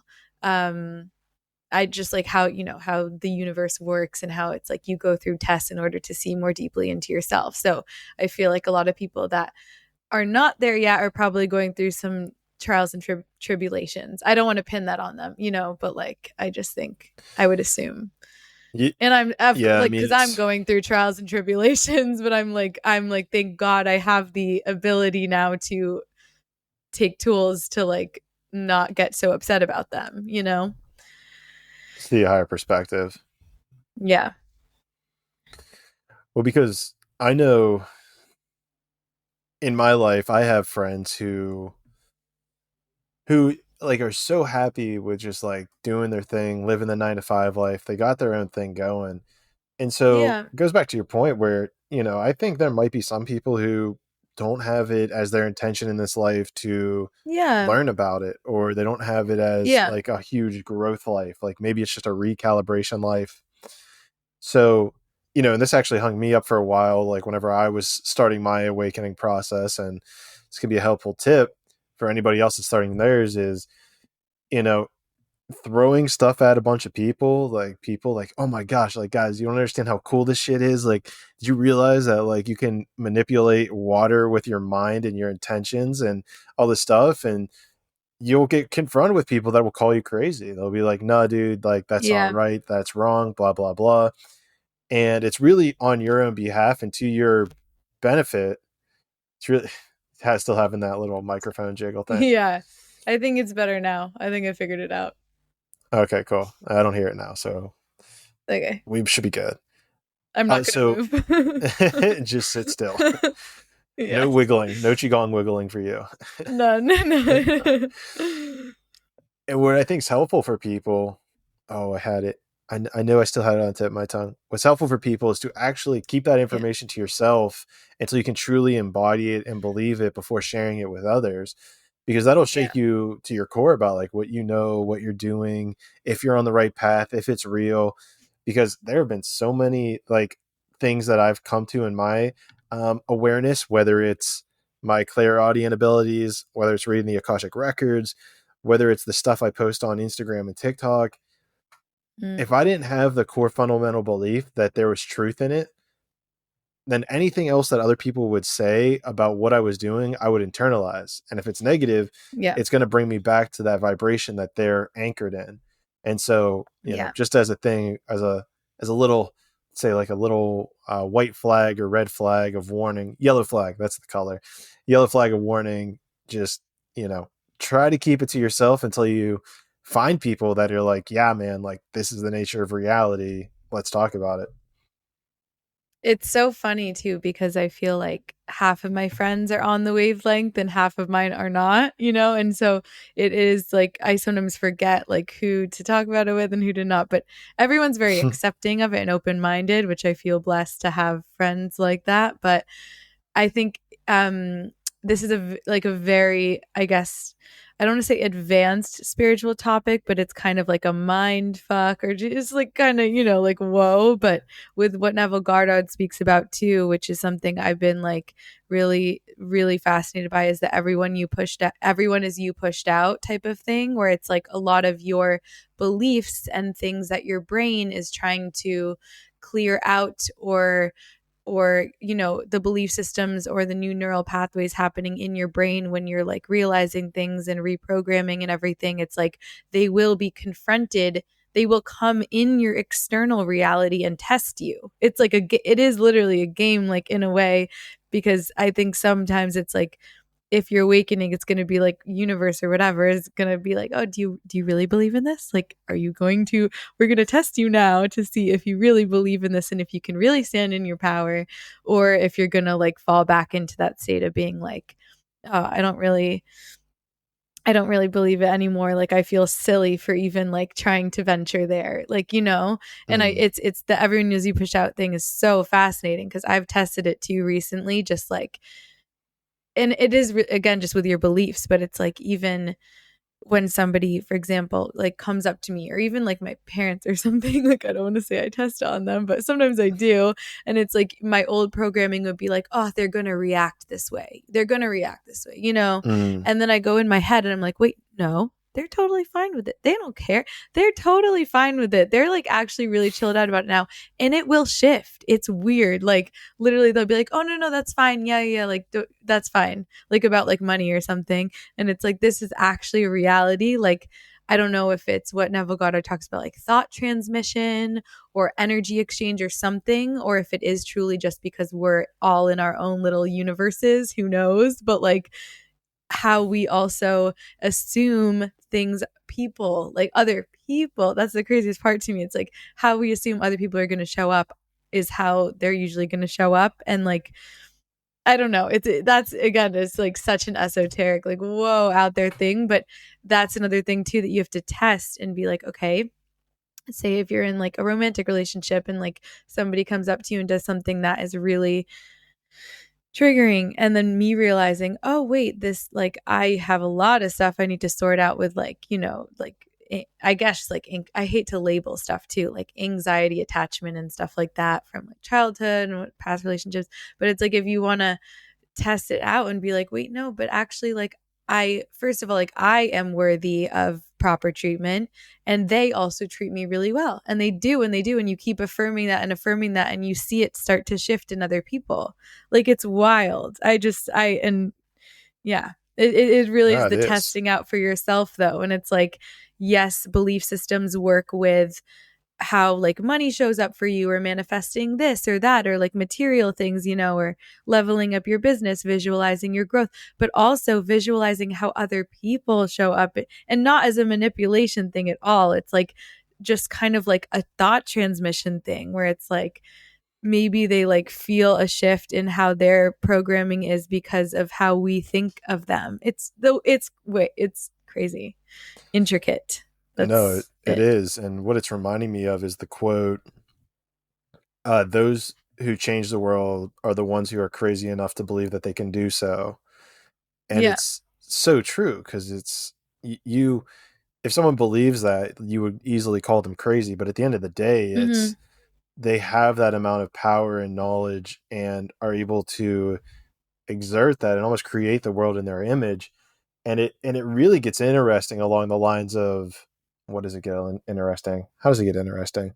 Oh, in the lines of like timelines and things, right? Because like if there's a reality where I desire, let's say our parents, right? Let's say I want my parents to react in a certain way to experience, like your example, for Mm-hmm. them to be cool with it. But then it's like there's another instance, like they have the choice of how they respond to it, right? Like they still Yeah. have their own free will to respond to it. And this is kind of Mm-hmm. probably a piece of the conversation where I'm still trying to figure it out myself. Yeah. But just that belief of like, okay, well, this is what I want to experience, but then what if there's like a different way that they want to experience it? So that's kind of where I Yeah. get weird with timelines and the splitting of that. I know. But I think that, yeah, I think it's like our brains literally cannot comprehend it because they're not supposed to, like we are not Mm, supposed to fully comprehend that extent because it's just like so out of crazy. But I want to draw a parallel to something I was thinking about the other day, which is, um, how like, Einstein or whatever, any scientist, any creative, like I believe that we get our creative ideas like from downloads of what basically is ready to come out through a person. If it's a really crazy idea, like for like Einstein or anyone who's really had like a crazy life-changing scientific for sure. experiment or idea or anything like that. So I think we're always like getting constantly downloaded with these inspired action or creative ideas that like are ready to be brought to the forefront. And I think I've realized that, and I think a lot of people have too with movies, like for example the Matrix, and like movies that are like these big blow up Mm, movies, but they actually like I feel like the idea to create the movie was downloaded to the director or whatever in order to get that message out, because the Matrix has so much truth to it, like it is true, right. basically. It's a And documentary. I yeah, and like during my awakening too, like I used to watch movies with my friend, and like we would watch like I'm realizing now, I'm like all those movies were like had big like spiritual message, like deep spiritual messages behind them, like, and we didn't even mean to do that. It was like we were just watching these movies, and each of them it's like, whoa, this means this. And I think now with the like multiverse stuff and everything, like all the different parallel realities, versions, etc., that the new movie that came out, Anywhere, Anytime, Anything, or something, what's that new movie? It's like Everything everywhere all at every once. yeah, I love that yeah. movie. But I feel like that is like it's like that is like this concept now that people are playing around with, and it's not a new thing too, because like Neville Goddard talked about it, and I don't know, he like died, he's from way far back, and I feel like people always knew about it too, and people always like pondered it, but maybe now it's coming more to the forefront of like, oh, maybe there are like infinite versions of me, maybe not like, ooh, chef Emily and dancer Emily and singer Emily, but like, no, just like maybe I'm in different people's timelines showing up differently, like Mm. just reacting differently in any given situation depending on somebody's perception. But again, it's like it gets, if anybody who's listening to, like, once you start researching everyone as you pushed out and you're open-minded to it, as you should be with everything, because we're here on a floating rock, like, so you should be open-minded to any possibility, it's like once you start researching everyone as you pushed out, it's like, whew, like it's a rabbit hole. It's a definitely a rabbit hole, but it's a cool and amazing rabbit hole that we could utilize for good, like I think we could all use it for, and it's, yeah, the scary thing is too, like maybe some people could try to use it for bad or manipulation, but I feel like if you're using it, oh, I'm gonna like wish well for this person, or hope they show up for me better, or wish, then that is obviously good. But it's Yeah, dependent. I'll add like a little asterisk here when you're talking about how you can use this. And the way I view it is that you can either use it for enlightening or you can use it for your own egotistical nature. So Yeah. the choice is yours. Free will still exists. If you wish to use it for your own ego and to, let's say, manipulate people and create this really weird outcome, by all means, go for it. I will add the caveat, though, that, the law of karma still exists. So Hmm. you reap what you sow. At some point in Yeah. time, it's going to figure it back out.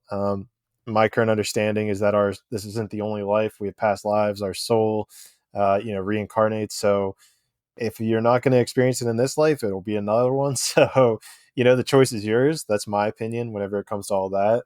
But with that being said, that if you have enough people that realize that they're able to actually cultivate peace on earth, if we actually all just focused on peace, then Yeah. wars would dry up tomorrow if everybody just focused their mind towards peace. So it can be very powerful either direction. And I truly believe that there has to be something to be said that if you're coming from a place of love or higher vibration, such as love, then it has to have a stronger ripple effect where if one person's listening to Mm. this and they want to manifest from their, let's say, ego, it might splinter them off into a different timeline and actually work for them. The majority of us are going to actually experience a reality that's the experience we want to have. Yeah. And I think too, as you said, like 100% the karma thing, like whether it's not in this lifetime, another lifetime, maybe that's why I don't know. Yeah, who knows the karma, but like I think also it's with qigong, or just, we everybody knows it. It's like love is the ultimate healer. The unconditional love is the ultimate life force. That's what source, god, frequency is. That's like what is the highest source. And so if I think whatever you're trying to do, if you're trying to manifest something, as I guess Abraham Hicks talks about, like aligned with your source, or aligned in your, she calls it the quote unquote vortex, if you do it in that space of alignment from positive intention for yourself and for others, maybe even a little more for yourself, just because it makes you feel joy and it's not really affecting others that much, impacting others in a negative way at all, then do it. And I think that will just be so much more powerful than any negative thing you're trying to create. Um, yeah, even if wars are going on and everything, it's like maybe wars also, it's like a collective negativity, whereas like one person in a war that is standing up for their rights, or standing up for equality or peace, will make that ripple effect, and that love energy is actually like so much stronger from one person than like, 100 people that are emitting hate. So Well, and this kind of comes down to what we were talking about earlier, where we're saying like whatever thoughts you're thinking become reality. It even goes another level of like what type of information are you consuming on a daily basis. And this is why yeah. everyone should listen to Traveling to Consciousness, because this is the information you should be downloading Yes. on a regular basis. The number one uh podcast. Number one podcast in the world. But Yeah. the point is that you if you're constantly, this is why I turned off the news, is that if you're Yeah. constantly watching something that is, and it's funny too, coming back to it and watching the news, there's four emotions that they pry on every single minute of news is Yeah. based around anger, shame, fear, or guilt. Every Yep. single word that comes out of those TV stations is predicated on one of those four things. And Yep. what's crazy is like if that's what you're paying attention to, if that's what you're watching, if that's what you're consuming for, hell, even an hour, 2 hours, if you watch it 2 hours a day, this is what's crazy. Ready? If you watch something or do anything for 2 hours every day, that's 1 month, one complete month, start to finish, of your entire year. Oh So my God. anything you do 2 hours a day, you are doing that for one whole month out of a year.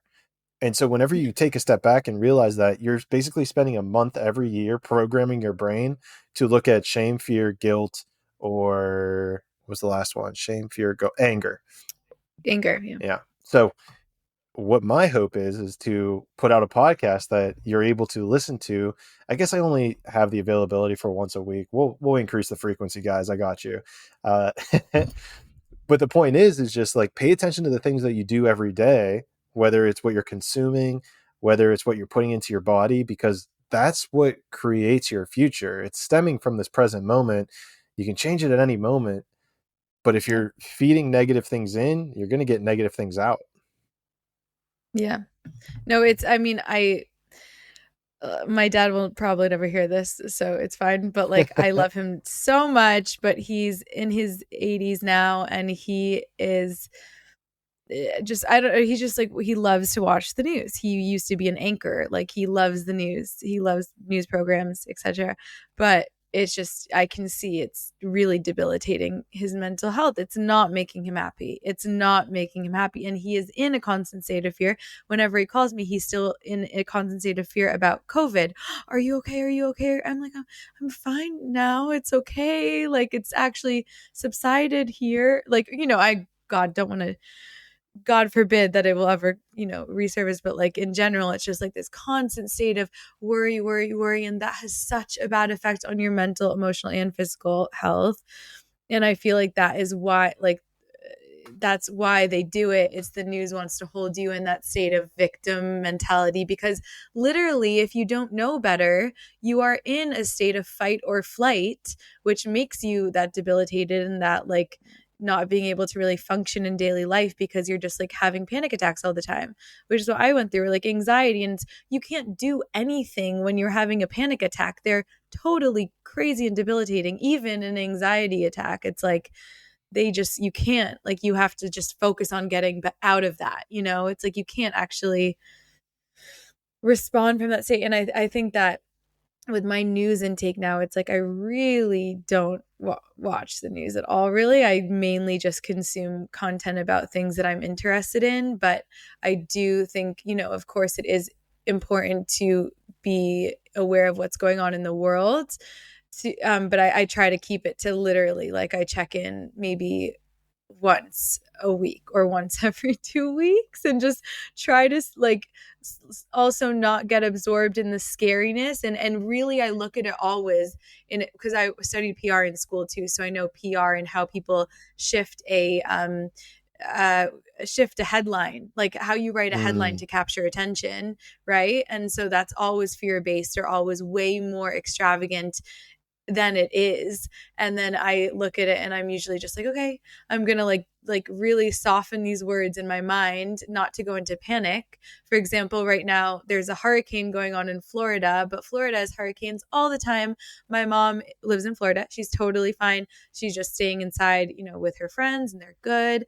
But then in the headlines, I'm like, I'm not even gonna look this up, because probably if I look it up, it's going to say, terrible hurricane in Florida, like, hide your kids, like, well, you know what I mean, like craziness. Yeah. And I'm like, I do not feel like going into that state right now. I'm gonna, check in on her, speak to her, FaceTime her if she can, their service, but like, I'm gonna assume and know that everything's gonna be fine, because because everything always works out. The news is crazy. Yeah. Well, I mean, and that's basically their model, is just to control people through those like 4 basic, like lower vibrational frequencies. Because if you can constantly make people afraid of something, then it gives you like that control over their emotions. But something I'm thinking about to share with you that has helped me quite a bit is with my parents. And my mom does listen to like all my episodes, so she'll probably listen to this as well. Shout out to my mom. So what's interesting though is that what I've actually been experiencing in the last couple weeks myself is setting boundaries with my parents, because there's certain things that we've talked about where they come up again and again, and I'm like, here's the solution, and again, here's the solution, and nothing has changed. So it gets to you're smiling like you're experiencing the same exact thing. Yes. Yeah. So here's the actual solution. The actual solution, and it's going to feel uncomfortable, is to set the boundary of no longer wanting to discuss it with them. Because I have done this with them on my mom on two topics, my dad on one topic, and they have made more progress in understanding what's happening since me setting that boundary between them.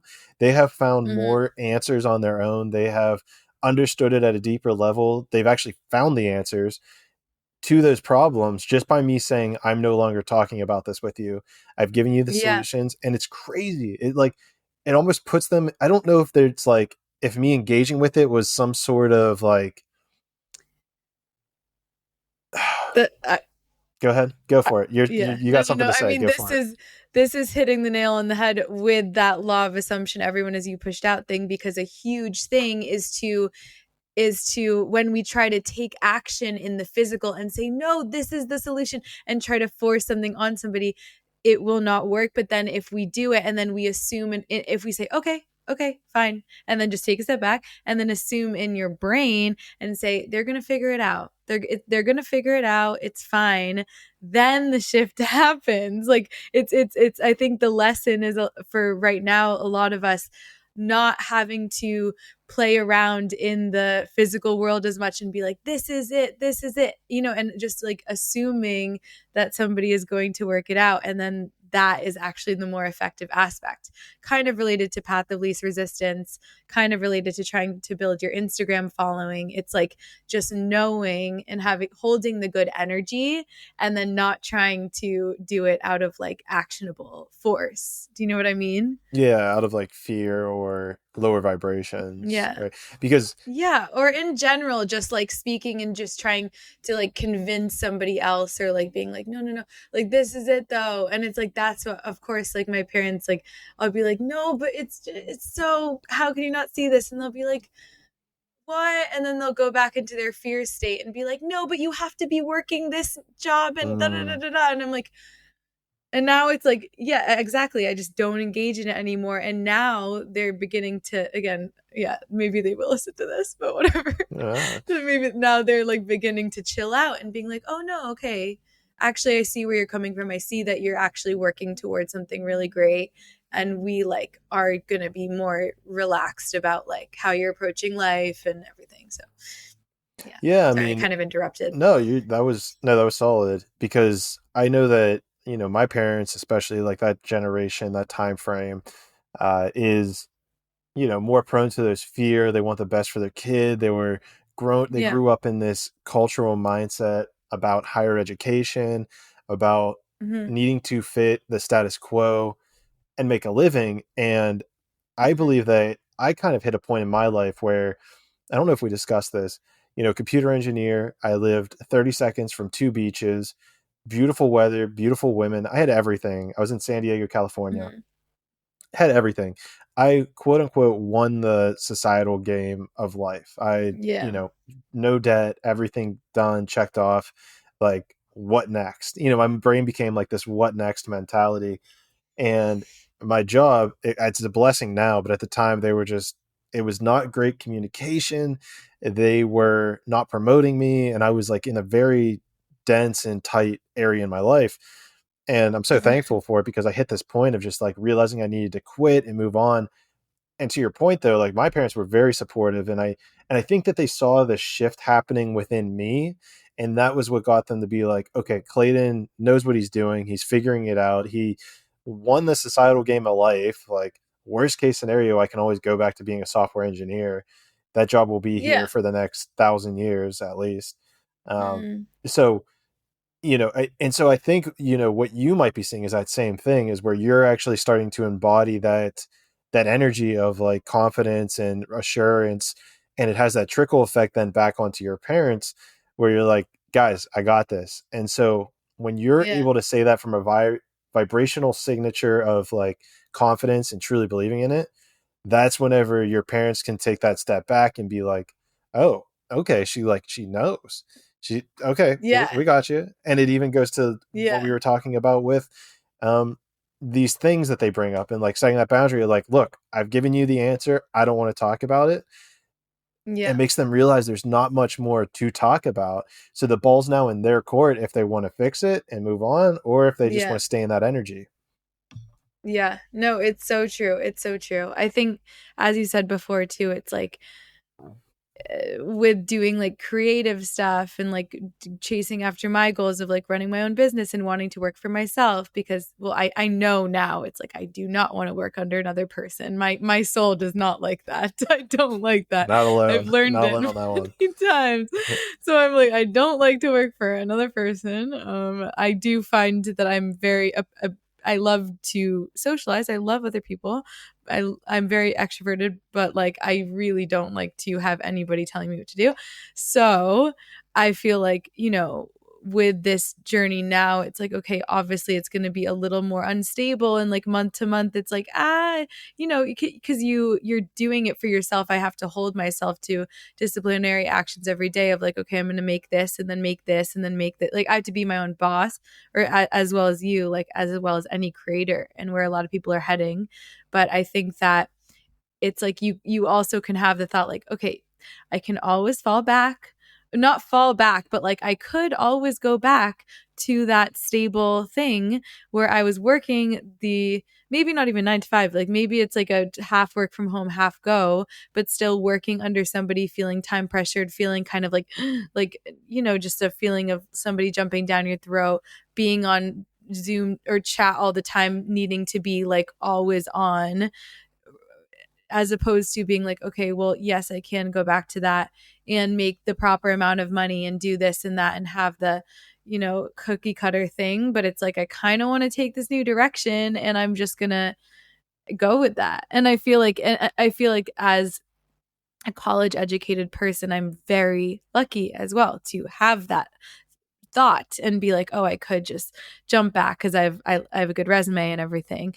But it's like, as well, it's a very ballsy and I think always rewarded thing for you to take the path less traveled. Like for anybody listening to, I think it's like if you're considering like doing something that's out of the ordinary or something, or doesn't feel like on the path to you, usually I feel like everyone can see like the biggest blessings come when you choose to take the path less traveled, because it's like the universe then steps in and it's like, okay, I'm gonna help you now, because like you're ballsy, like I see you. Do you know what I mean? I kind of like to think of it like that. It's like anybody taking, like just going out of the comfort zone, the universe is like, okay, I'm gonna help you now, because you're just, we're always supported no matter what you're doing, so don't take that in the wrong way. But like, my favorite analogy is like with skydiving. It's that you can't open up your parachute while you're still in the plane.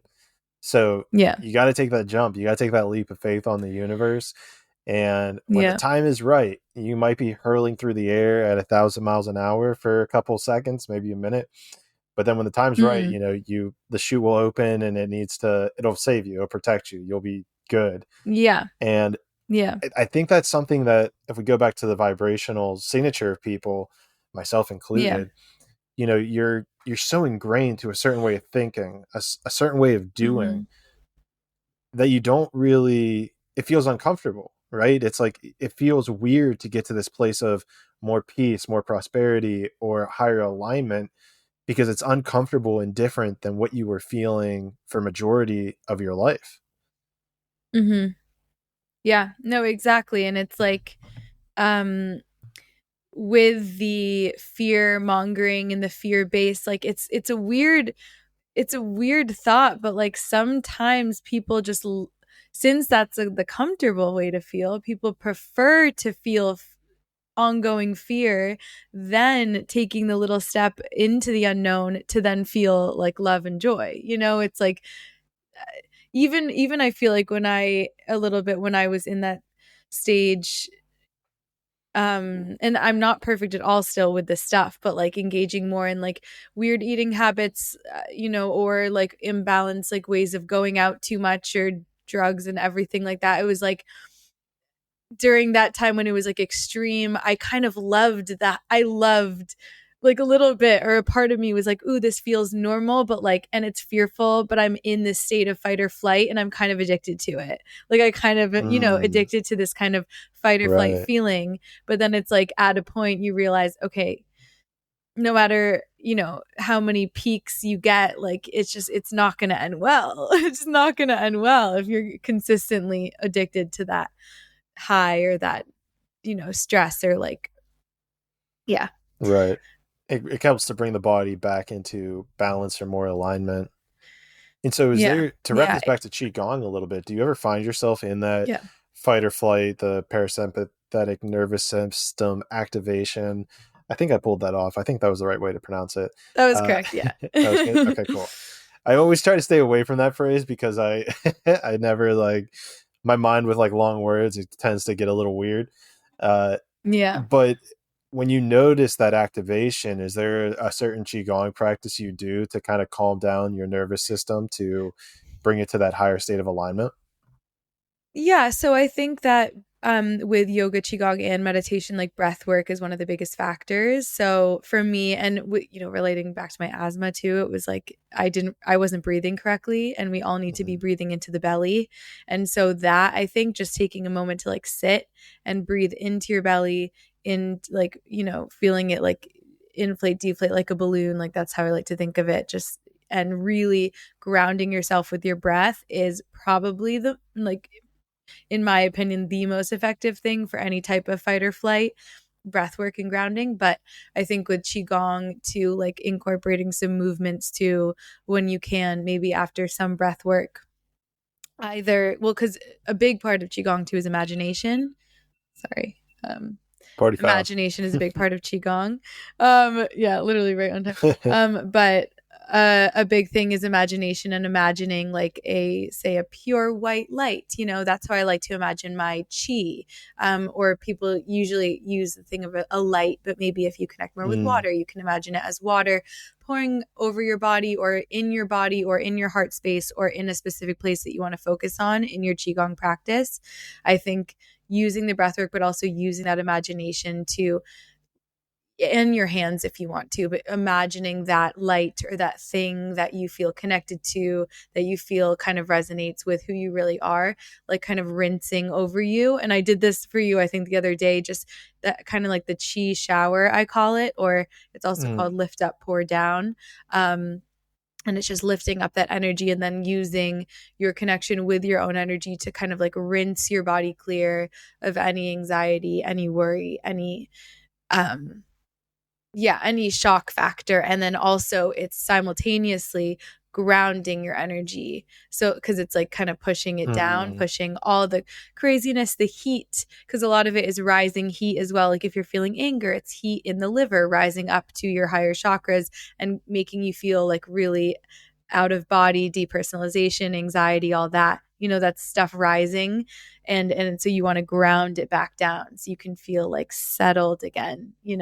Gotcha. um, Yeah, and for anyone that's yeah. listening and wasn't a part of that, the chi shower, correct me if I'm wrong, Emily, Yeah. but you basically take your hands and you put it like basically above your head, and then you just Mhm. slowly kind of with your eyes closed track them down, pushing your Yeah. energy down towards the bottom. And once your hands hit the bottom, you kind of circle them back out and breathe in, and then you breathe out as you push them down again, and just repeat this Yeah. motion several times. Yeah. No, that's exactly it. That's exactly it. And with, I mean, it's kind of practice in yoga too. It's like if you're reaching your hands up in a seated position, seated posture, as you're closing your practice into like namaste, you kind of Mm. bring your hands together in prayer position, but you're still lifting your hands over your head and bringing them down. So it's like taking all the energy that's risen, that's going crazy up there, and centering it down and like just grounding it. Super cool. So, have you Yeah. learned like a bunch of different? I guess I'm kind of curious about this because it seems like majority of qigong to me would just be clearing energy. So, the practice of learning qigong, let me back up a little. So like that shower thing, it seems like it would be Mm. like great for any situation to rid yourself of energy, to calm yourself down. I mean, are there like different qigong practices you should do for different things in different situations? How does that work out?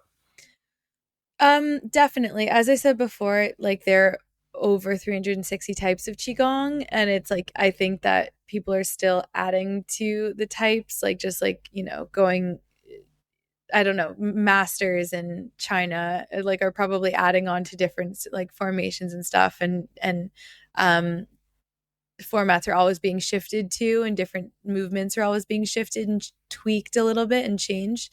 But I think that with, again, as I said before, with what I try to put on TikTok, there are those more like kind of basic simplistic moves that are really good for just day to day, like doing them when you feel like you're stressed. even doing them if you're at a 9 to 5, doing them at your desk, and like just doing them to calm down, where you barely even need to stand. Like it's just like a small, tiny movement.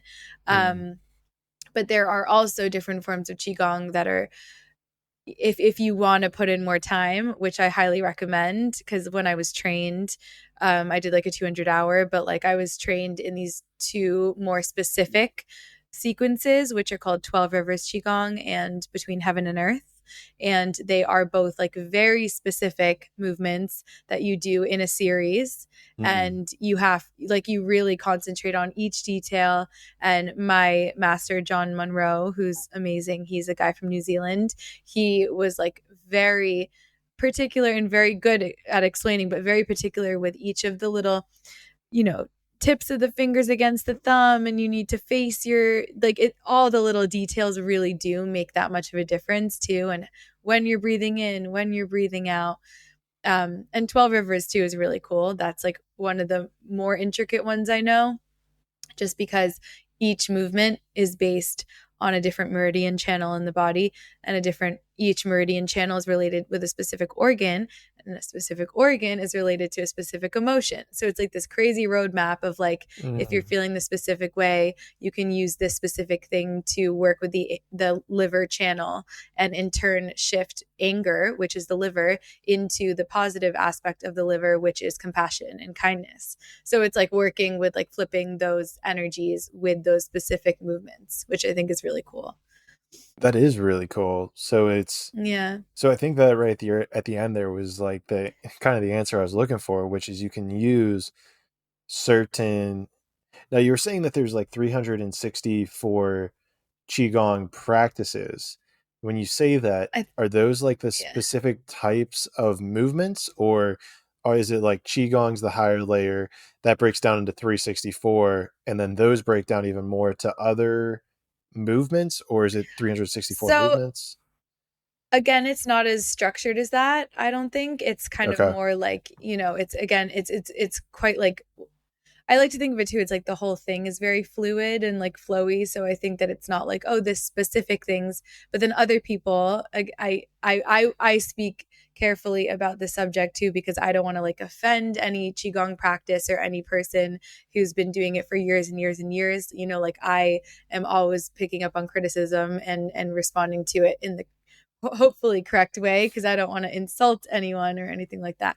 But I think that with these things, since there are so many types, it's like, as I said, Tai Chi is actually a form of Qigong, but then there are forms of Tai Chi. But then 12 Rivers is a form of Qigong, but it's just a specific sequence, So it really is kind of like all over the shop, in the best way. Gotcha. But yeah. I'm trying to over masculinize it and give it some structure and figure it out from that point of view. Yeah. Can't just be flown everywhere. Got to have a container for it. Exactly. We need the masculinity too. And again, as I'm sure anyone who's listening to this is like, I want to delve deeper into this Qigong journey. I'm sure maybe somebody will find something more about that. With my discovery so far, I've been more focused on like just other aspects of it, and haven't delved as deeply into how like the specifics of what each structure is. But like yoga too, it's like, I think for everybody, it's your personal practice. So it's like you can utilize what movements in the way that you want them to. And I like to make my videos, and on my membership too and stuff, like I like to do it so it's a sequence that is going toward a specific goal, but you don't always need to use it for that specific goal. Like I'll make like Qigong for sleep, or Qigong for contentment or joy or whatever. But for somebody else, it could bring up like an entirely different reaction or, response and sensation. So, yeah. So you were saying that you weren't focusing as much on the structure of the Qigong. What is the areas of Qigong that you are more passionate about and you are looking into more deeply?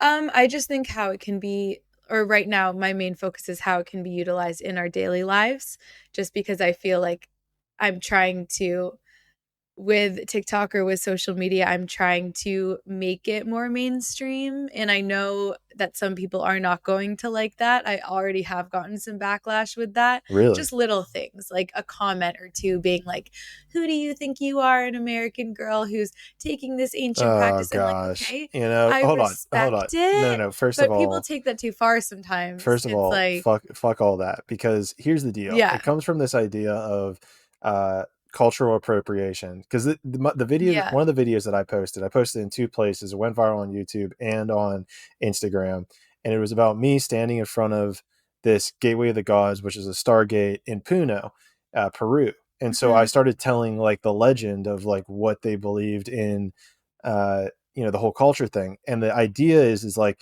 you can't talk about other people's culture. And here's the deal. That's complete bullshit, because if we take a step back, it becomes from this ego identification place, this yeah. idea of ego. And I can tell I'm getting a little riled up here, so let me calm myself down a little bit. um Some Qigong. it's such strong.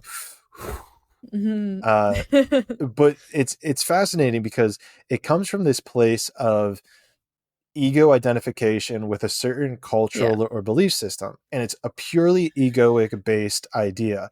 At the end of the day, yeah, like, if you want to talk about, you can talk about whatever you want. It's like, people talk about Americans, so you'll talk about this. And the only way we're going to come to a more inclusive place is if we get rid of these ideas, these barriers, these lines between us, of saying, I can't talk about like Britain. Like, no one would get mad if I talked about Britain's culture, and it's probably because like mhm, I'm white and they're white, and so we still have these mental barriers that we put in our head around who can talk yeah, about what, and all these different things. So before you went deeper, I just wanted to, instill in you that, I say screw all that. You're allowed to be white and talk about Japanese culture, because in a past life, yeah, I would be, or Chinese culture, in a past life, you were probably at least Japanese. So, you know, yeah.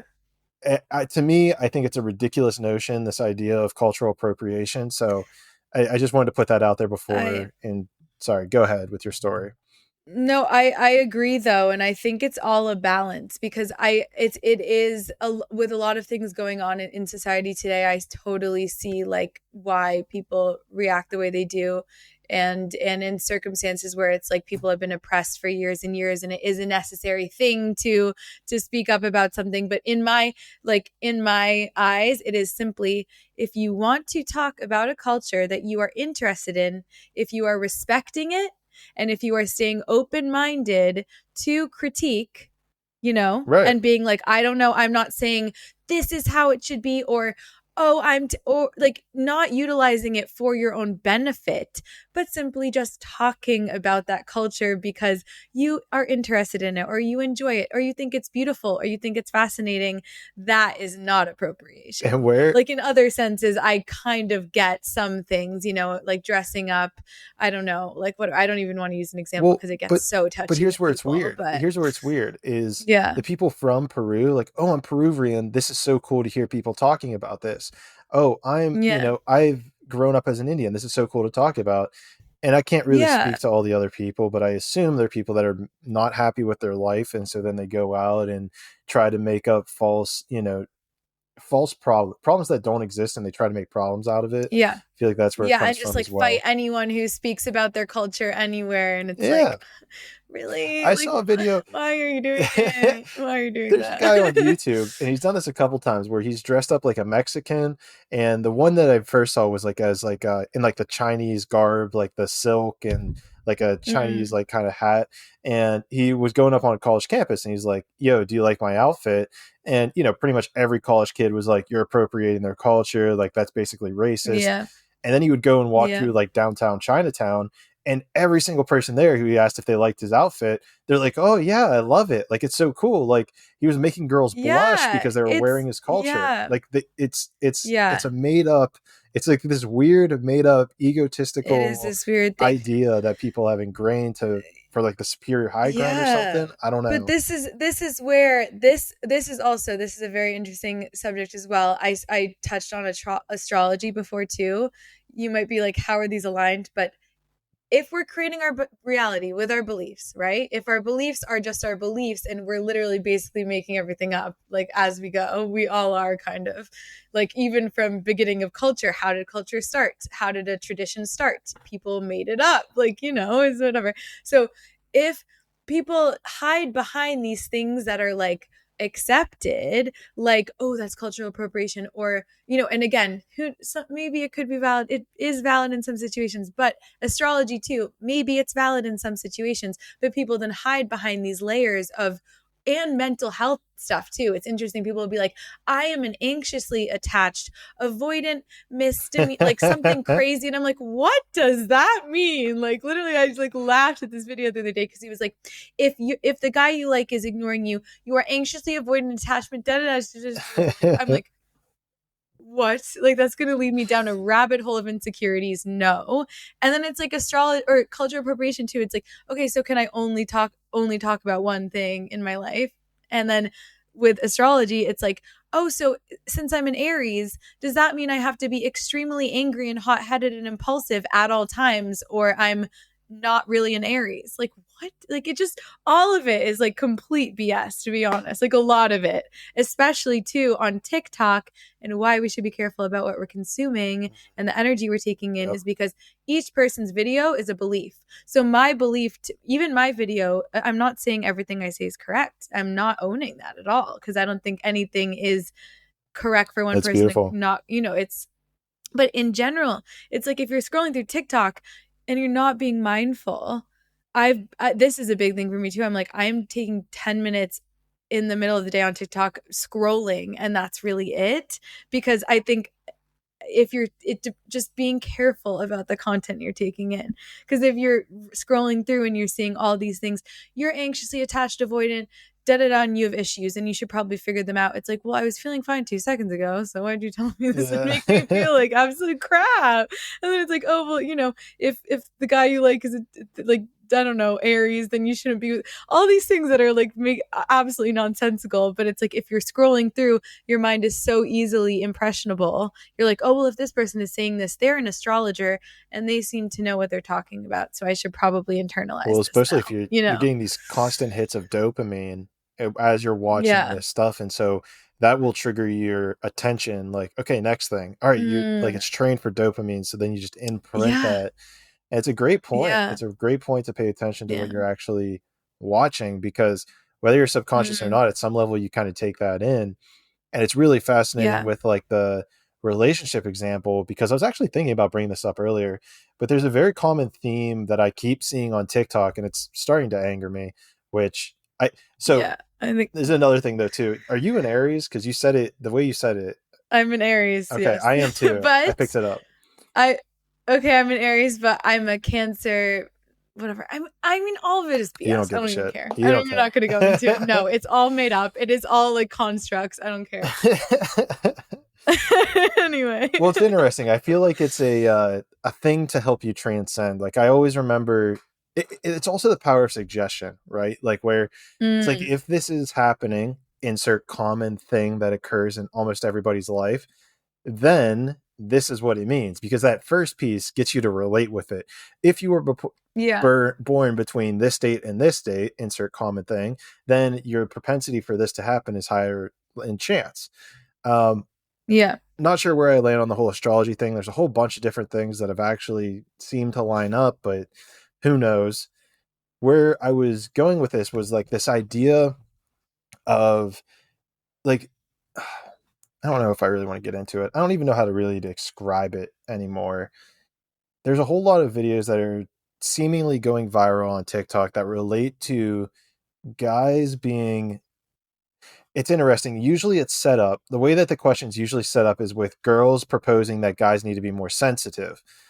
And guys will report back saying that's bullshit. Like, girls don't want that. Girls can't handle guy problems.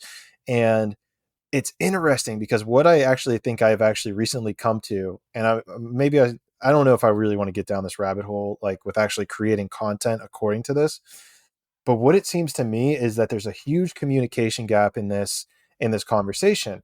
And what it seems like is girls say guys need to be more sensitive, but then whenever guys hear that, they believe that it means that they need to complain. they need to complain about how bad their Yeah. life is and all this stuff. And I hear it. And every time I hear these TikToks that are viral, I'm just like, you guys are missing the picture. Like, and I don't, Yeah. it's so fascinating too, because it doesn't seem like either side of the aisle, girl or guy, picks up on this miscommunication that gets laid out.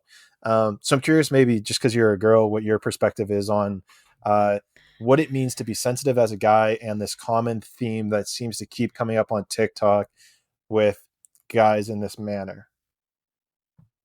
Okay, well, I'm so glad you hit on this because it's one of my favorite topics at the moment. Sweet. That's why I was getting pumped to It's ask it earlier.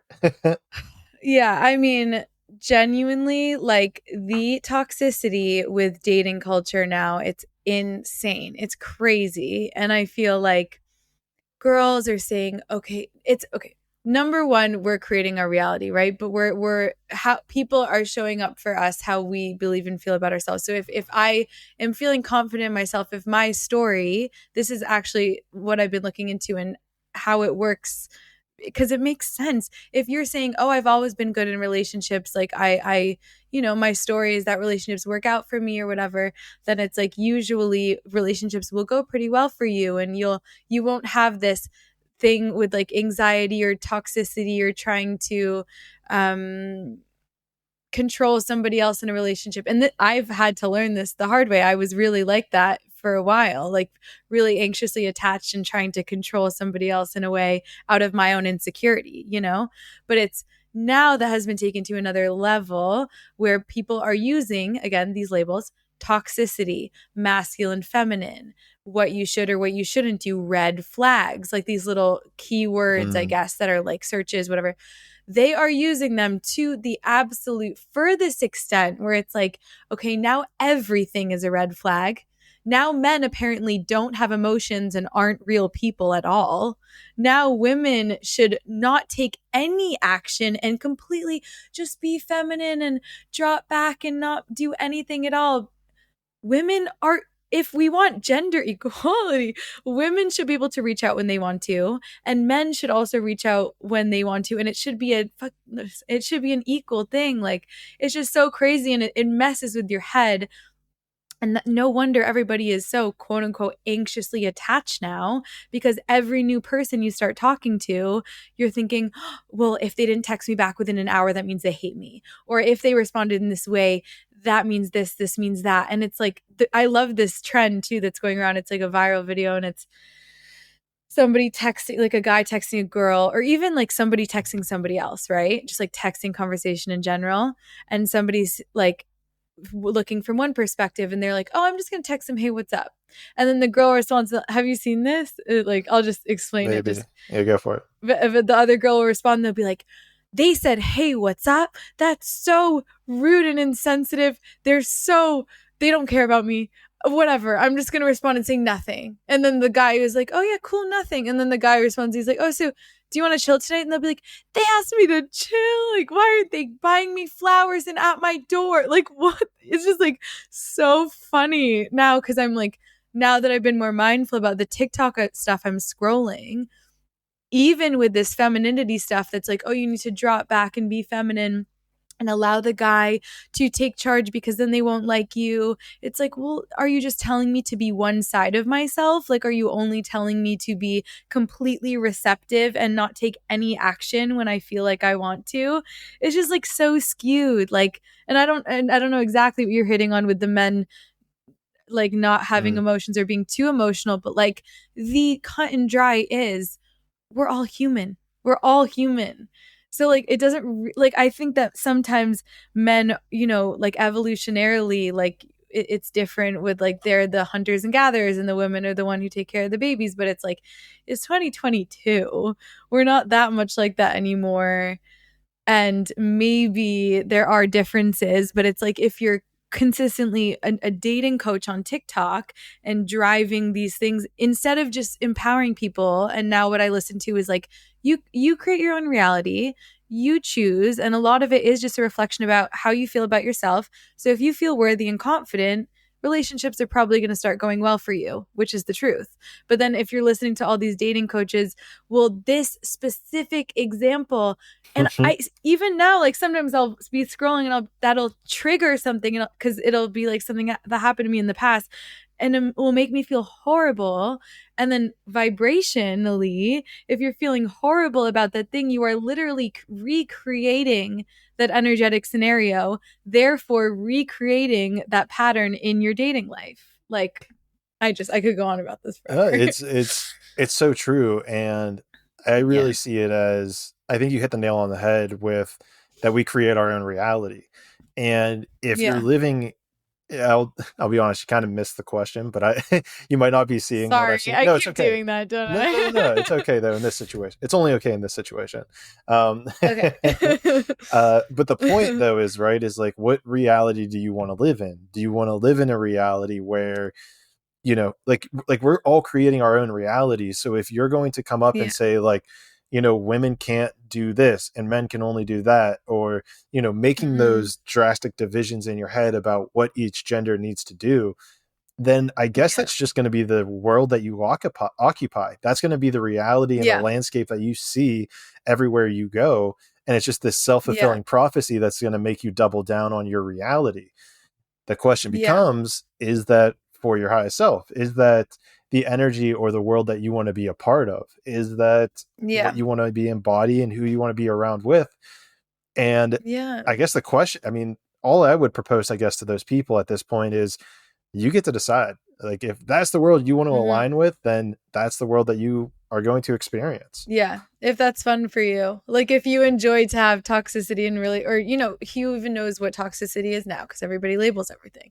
But like, still, it is truly the essence of everything is you have your own limiting beliefs and barriers that you have created in your mind. And if you've created those in your mind, then that's how you're going to see the world. And that's like the book I'm reading now. Again, I'll get the name out, but it's just talking about our paradigms. We create paradigms and belief systems within our mind, and that is how we experience the world. So it is just simply taking charge of your own paradigms and being like, okay, yeah, sure, I want to believe that all men are terrible and horrible and mean, but that's not true.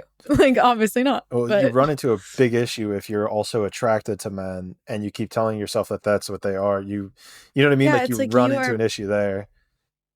You're really putting yourself in a box there. Like, just, and I was doing that for so long, you know, like, but it's hard because it's drilled into you. And especially even in college and stuff, like I was around fraternities all the time, and drilled into the fraternity brothers was, you need to be this way. You need to be mean to girls and just like sleep around with as many people as you can and then leave them on red. Like, that's all you should do. That makes you a man. Like, that's what they're told in fraternities.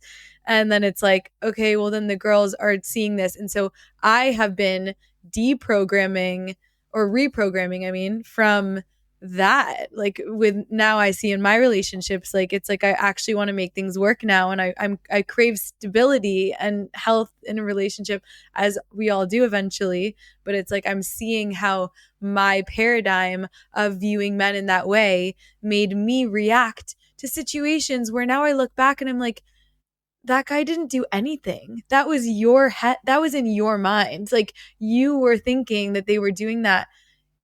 He was great. Like, he wasn't doing anything wrong. You know, it was all my perception of it. So it's pretty wild. Crazy. No, it's so crazy. And I mean, good on you, because that's really where it like starts to unfold, in my opinion, is once you're able to actually realize the reality that you do want to align with. It does get weird once you get into that reality, because it will feel weird for a bit. You're like, oh, what is this frequency? And then you kind of have to be like, oh wait, this is what I asked for. Like, so it does take a sec there. Exactly. That's like a video I saw recently. It was like, finally choosing health and stability in romantic relationships, and then realizing that it's actually very boring or something. Like, just a funny thing, and somebody's sitting there and being like, wait, aren't we supposed to fight right now? Or like, aren't we supposed to like be jealous of each other right now? Or aren't you supposed to not be texting me back? And it's like, oh no, that's not supposed to happen in this reality. I remember a while ago I saw a video of a girl who had to be like a TikTok or something short, but it was a long time ago. It was something along the lines of her being like, everyone's complaining about being in unhealthy relationships, but have you ever tried being in a healthy relationship?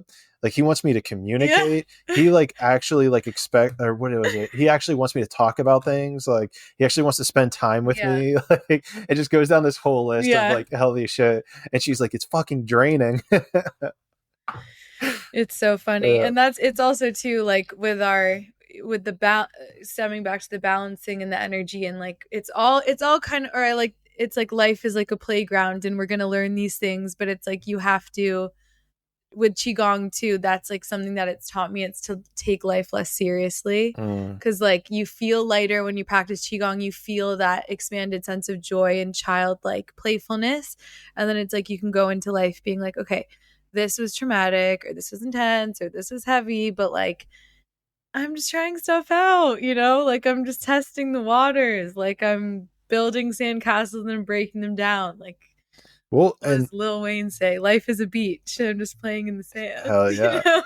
Hell yeah. I mean, and that's the way to look at it. And unfortunately, I know for myself in college, I got myself into some situations where maybe even a little bit after college of just like testing stuff. Like, does this work? Like, I heard this online. Like, does this work? And some things got me into trouble because I was not in tune with my intuition of what felt right. And instead it was like, oh, I read this online, let me try it out. As opposed to, okay, I read this online, let me listen to my internal guide. No, that feels wrong. Don't do it. You know what I mean?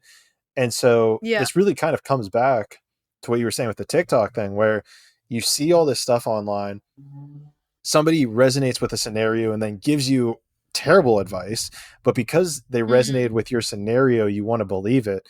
What I've been doing is after seeing that stuff, thinking to myself, is that what I want to embody? And then consciously making the decision to say out loud, like, cancel or accept, or reject or accept. And literally the exact same method I use. Yes. Sick. Yeah. So do you do that like from an energetic perspective with Qigong, or do you just like verbalize that as well? Well, I do it mentally and energetically now. It's so I was doing, when I was learning about law of assumption, it would be like, I like either accept or reject. Like if it's like after a good scroll, or after an interaction with somebody, it's like, okay, can I accept that? Does that align with me feeling good? Or do I want to reject that? Because the more I mull that over in my head, it makes me feel worse and worse. So we have the conscious choice as conscious creators to reject something that we don't want to experience, right? Like to literally just not think about it. But then the energetic part too is either, doing some of the practice where you scoop thoughts out of your head, or I love cord cutting, like just imagining you attached to a string, attached to something, and just literally using your little finger scissors and being like, you know what, cut, that's gone. And then you feel energetically that release. Or like, just using any sort of Qigong or any sort of like energy thing to like push it away, just like get it out. Because another big part of Qigong is your energy field. We have a physical field, emotional field, and a mental field, but all of them like play the same part in our aura. And our aura extends like 6 meters from our center, I think. So it's like you can actively like push that out of your energy field. And that's why the Qi shower is good too, because it's cleansing not only your physical body, but your energy field. Like you're picking up energy and scooping away. Again, that's why imagination and imagining that light or whatever is so good, because you're literally scooping it away and then like brushing it out and getting rid of it. So Hell yeah. So would you say that's probably, the Qi shower might be the best Qigong thing to do?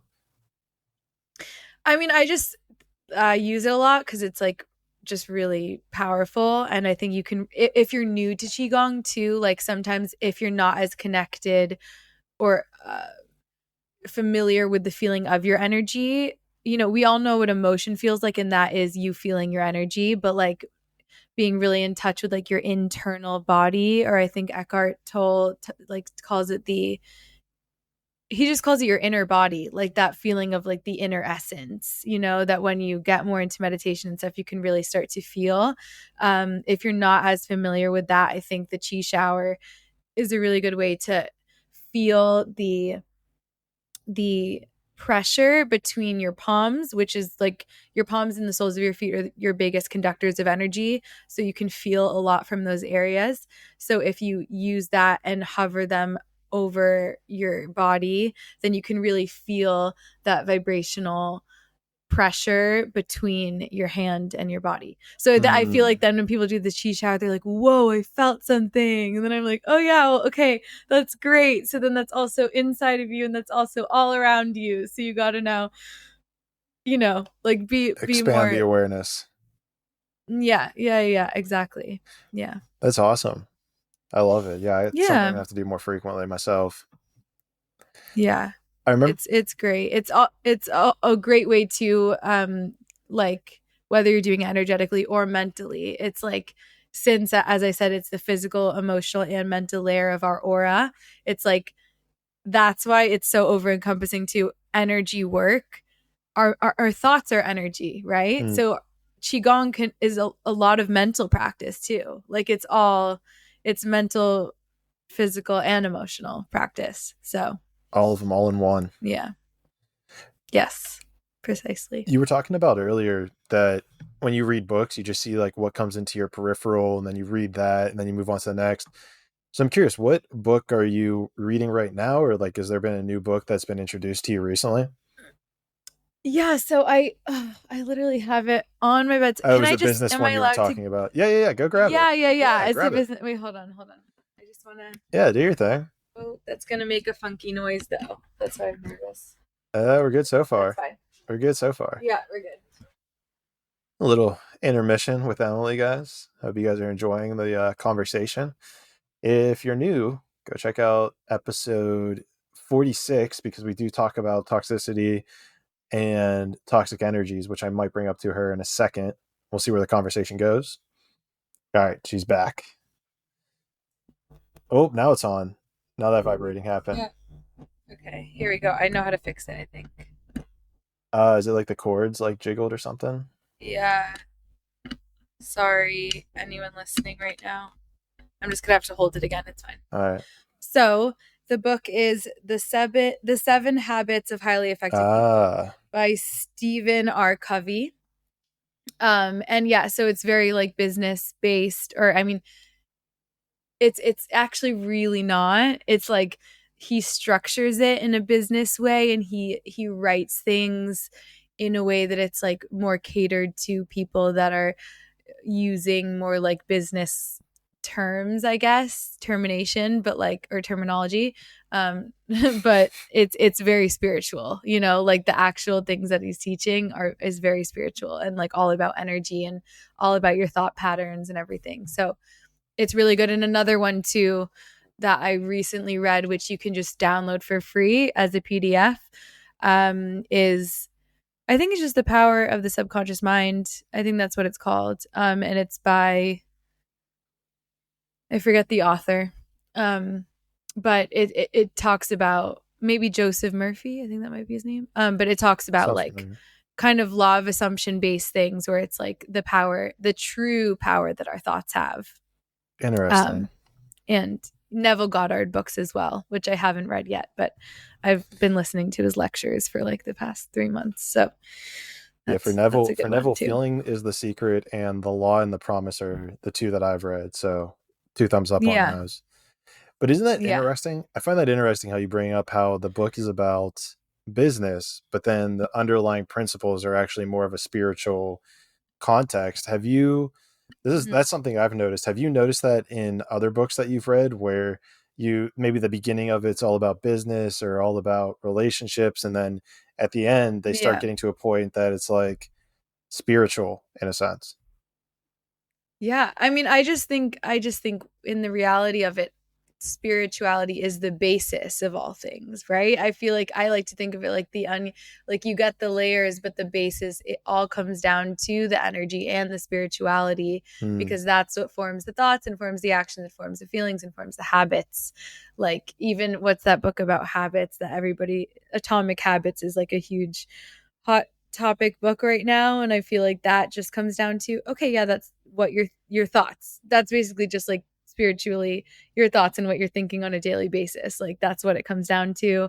So whether it's whatever words it's said in, whether it's more not general, but like just words that are more used on a day-to-day basis, as I said, with confidence too, like confidence is actually your spiritual power. Like it's not just like this term, it's like actually you tapping into like your God essence. I don't know, people get touchy about that word too, but like, your source, your consciousness essence. No, yeah, I know Yeah. what you're talking about. That's cool. Yeah. Yeah, no, it's an interesting point, right? Is that spirituality is almost at the bottom of that onion, and then we put all these layers on top of it, whether it's, male, certain age, what your objectives are in life, trying to create a business, and then the process Yeah. of actually creating that.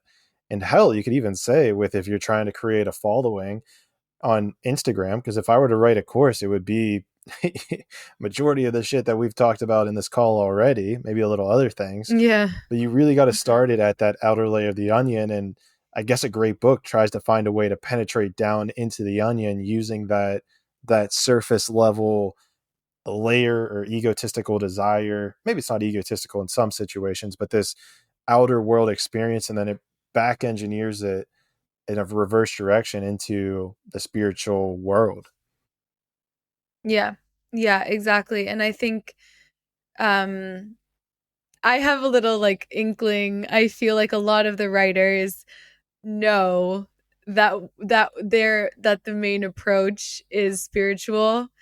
Like, even this guy writing this book now, I can tell, I'm like, I know he is like deeply spiritual. Like, I just you can tell, but the way he's trying to describe it is still in terms that are like maybe a little more comfortable for people, or maybe a little more comfortable for people that are trying to create their own business, or like really into stats and numbers, and I don't know, like, and that stuff is extremely important as well. Like, our universe is based on number systems and whatever.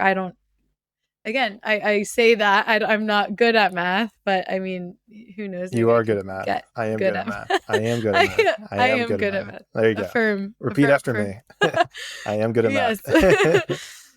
Yeah, but I think it's funny too, because it's like when you're writing about that, you probably have had like a lot of life experience and a lot of like realizations for like you to be able to accumulate all these patterns into a book that like really encompasses how to approach a specific life topic. Like, it needs to be a little bit spiritual, I think. For sure. I don't know. And where it gets Yeah. interesting, have you this is making me think of the Marvel series. Do you watch any of the Marvel movies?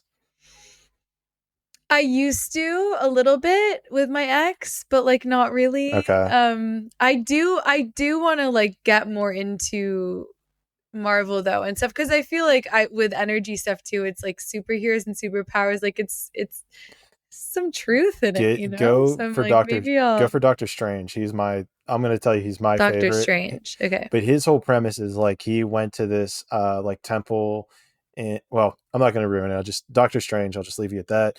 But the point Okay. is, I bring him up is in two of the movie, well, technically in three of them, but there's two specific instances where they actually use stuff that I have experienced or someone else has experienced in the astral realm. So for my specific situation, when I did my ayahuasca retreat, there was something called the mirror dimension in the Doctor Strange movies Mm, that I actually experienced when on ayahuasca. And then yeah. where it even gets more interesting is in the most recent Doctor Strange movie, there's a creature that they even claim is from the astral realm, and it's like this one-eye octopus. And a buddy of mine, he makes content as well. His name's Vincent Kane, and King Cassius, if Hmm. you've seen him. He posted a YouTube or Oh wait, yeah, I love yeah, him. you should check out. I did. Is he on TikTok? Yeah, he's I on think. TikTok. Yeah. Yeah, he's Yeah, he's so awesome. cool. I love his You should content. check out our Yeah, podcast I did with him, 48, I think. Such a cool dude. I will. I'll listen to that Guy's tonight. super cool. So what he posted on his Instagram though was that there was like a picture of an octopus with one eye and talking about like this war in Mm. the astral realm. And then he posted it later and was like, "Oh shit, this is the same creature that's in the Doctor Strange." And he put the pictures side by side. And I was like, "Holy shit!" So Whoa. to your point, like these people have to be creating something or pulling something from the Yeah. astral or the other side in order to talk about the multiverse, Mm. in order to talk about like the dimension. First of all, the dimension that I experience being the fucking same still blows my mind. And then even more so, Yeah. this creature that looks exactly the same as something that's been discussed in, I don't know. I haven't really deep dove that, but just seeing that parallel was like, holy shit, this is Yeah. Marvel's getting out of control in those regards. Yeah. I mean, I feel that's what I'm saying. Like I feel like all movies like these more fantastical movies like have so much truth to them. And again, even I feel like with spiritual journeys too and stuff, it's like, you know, you start seeing signs in a lot of places, or you start noticing things that are like aligned with what you're learning about and stuff. And everywhere, just I've been seeing this like Harry Potter sign that keeps popping up. And maybe, I mean, probably because I'm in London, but also I see it. It's like it kind of pops out to me, you know. It's like the when you see signs, kind of like it's not like you're searching for them. You just like your eyes are drawn to them. Like I guess like angel numbers and stuff like that. It's like you're more drawn to these things, like these patterns. And with this, it just says something about magic, and I'm like, this is so like we are magic, and we are conditioned to believe that we are not magic, but we're all little wizards and witches, you know, like we are, which is so cool. Like, because Harry Potter is like, I'm such a Harry Potter nerd. I love how you said So that. I'm like, it's so, and our minds are our magic wands, you know, our minds are our magic wands. Oof. The light that comes from the magic wand is our energy, our physical, I don't know, like, Well, and there's something to this as well, it's the truth. because in order for these things to be so grandiose, like the whole Harry Potter series, the Marvel series, the billions of dollars that both of these series have accumulated, I Yeah. believe that it's because of how much truth is embedded in the stories. In the stories Yeah. are just, and there's so many parallels, which is crazy, of like between the Bible, between like The Lion King, which is the top grossing Disney movie of all time, between Yeah. Star Wars, between Marvel, between what was the last one you said? Harry Potter.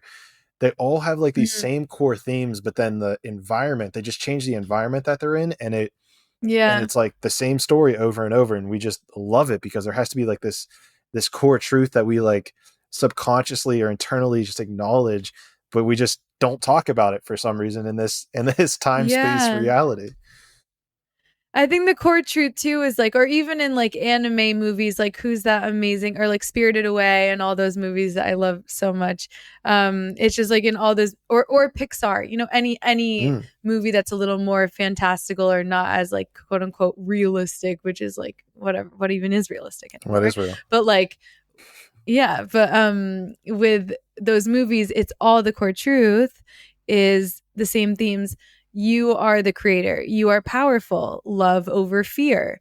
Letting go is there's so much like whatever. Who talked about Jay Shetty in a podcast recently? Let it go. Like, or no, that wasn't Jay Shetty, but whatever. He talks about it's like Frozen. Let it go. Let it go. Like that's a real thing. You're supposed to let shit go. Like that's everything has a hidden message. Everything does, and that's why I really think it's like any scientist or any person who's made a great discovery, I think these movie directors too like get these ideas literally like God sent, like downloaded to them, and they're like, I gotta act on this, and then they're helped by the universe. Funny coincidence, because like it's supposed to, it's there's truth, you know. It's so, It's wild. yeah, It's just wild. yeah. Yeah, I think that's a great place to It's just too, go ahead. yeah. Go ahead. You have something to Sorry. add? It just makes me laugh too, because like now that I'm fully I'm just like, I don't care. Like, I fully believe in it all now. You know, I'm just like, my belief is like, the belief factor is so there for me now. And I feel like I was kind of like dipping my toes in for a long time and then pulling out and being like, maybe not. But now I'm like, okay. And it just makes me so happy because I'm like, the things that we used to watch as kids, like it's just so nice and beautiful that like so much of that is actually the truth. Like, it's so cool. And it's like, I never, younger me, especially in like my weird teen years of being like, life is so weird and horrible and what's going on. And now I'm like, wait, like, it's like, I don't know. I just would never expect that at 26. Like, now I'd be here in my consciousness and be like realizing these things. Like, I don't know. It's just, yeah. Especially seeing how beautiful it all Wild is the word. Wild is a great word for it. But yeah, just being able to sit back, and I know everyone might not be there yet, but let me just tell you that there is a place that exists where you can just view all of this in the beauty that it is. And that should, I guess, if I had to give anyone a goal, that would be the goal, is to be able to see everything for the beauty that it is. And tapping in, like, allowing yourself to just drop into the what ifs and be like, well, what if that is true? You know, like, what if my imagination is true? Like, what? Because, you know, people that are saying, oh, I'm not as open to it, whatever. We all have dreams. We all have an imagination. So we all have these thoughts, and we've all seen those movies, and we all know that there's like, ooh, this fantastical like part of the world that's like maybe not true, but still it's like, you know that it's there, and you probably have pondered it a couple times, like being honest with yourself. You know, it's like you probably have pondered what is obviously every human has said, what is going on here? Like, what is life? That's like a human, that's human nature. What am I? Who am I? You know? Oh, for sure. We all have that question. So, yeah. And it's one of the questions that led us to recording this podcast, led me to where I'm at today. And yes, I'm assuming where you're at today. Yes. Definitely where I'm at today. But it's all exciting and it's all great. Because now is the fact that more and more people with this podcast too, and like TikTok is so great in that way too, because all these messages are being spread so freely. If you're tapped into the right For You page, you know, then like you are gonna, I mean, once some people start hopping on the bandwagon, you can hop on it too. And then it's just a good movement. So I have high hopes for the future. Yeah, I mean, someone's got to start the push, right? And that's kind of the way I saw it was, you know, I always embodied this I don't care what other people think attitude. Probably was more of a defense mechanism for the longest time as opposed to actually not caring. So I think that helped me a lot in actually pushing through and taking on the critiques that I have, which actually showed me that I do care. And it was interesting to kind of come across it and actually, you know, work through that. And that was a whole experience in itself. But after even working through that, you know, it's what you just said. It's exactly what you just said, making these ideas more mainstream so that people who might not have the same drive that maybe I was born with to push through that, you know, it can be easier for them to dive into these ideas and have these conversations with other people. Yeah, exactly. Cool. Well, that's very true. Emily, I think this is a great place to wrap it up. Definitely. We covered a lot of ground. We covered quite a bit. Yeah. Everything from Qigong to relationships to Pixar to Marvel. I think that's a pretty solid episode. Yeah. That feels about right. Like literally just everything I'm interested in. So it's good with me. I'll probably be listening to this back and be like, ooh, let me listen to this from a different perspective. It's so crazy. It's so See crazy. What I can learn. It's so crazy when you re-listen to them because like me, like I'll be like, oh shit, we talked about that? Like, oh wait, I forgot we talked about that. Yeah. It's fun. That's the thing with just creating too. It's like when you watch yourself back, it's always a surprise. You're kind of like, oh, what did I say there? What you know? Right. But well, that's even can't be self-critical. So well, what it's interesting is like with this whole development that I've been having recently, with like jumping up and down, cheering, the reels that I've been creating from my TikTok videos and the ones I'll probably make from this as well. Like there have been like in my opinion, I've had this like fuck yes mentality whenever I see them. I've watched them all on repeat. I've like keep rewatching them. And it truly Yeah. is embodying like this is something I believe needs to be out in the world, and I am so proud, and not proud, proud's the wrong word, but Yeah. happy that it's there, that it, it ends up people love it then. But that's probably why you're starting to blow up too. It's because the world is a mirror. So if you're watching, and that's what I've started doing too. I've started watching my own content, being like, yeah, this is awesome. Like hyping your own self up, and that will be mirrored and reflected back from other people.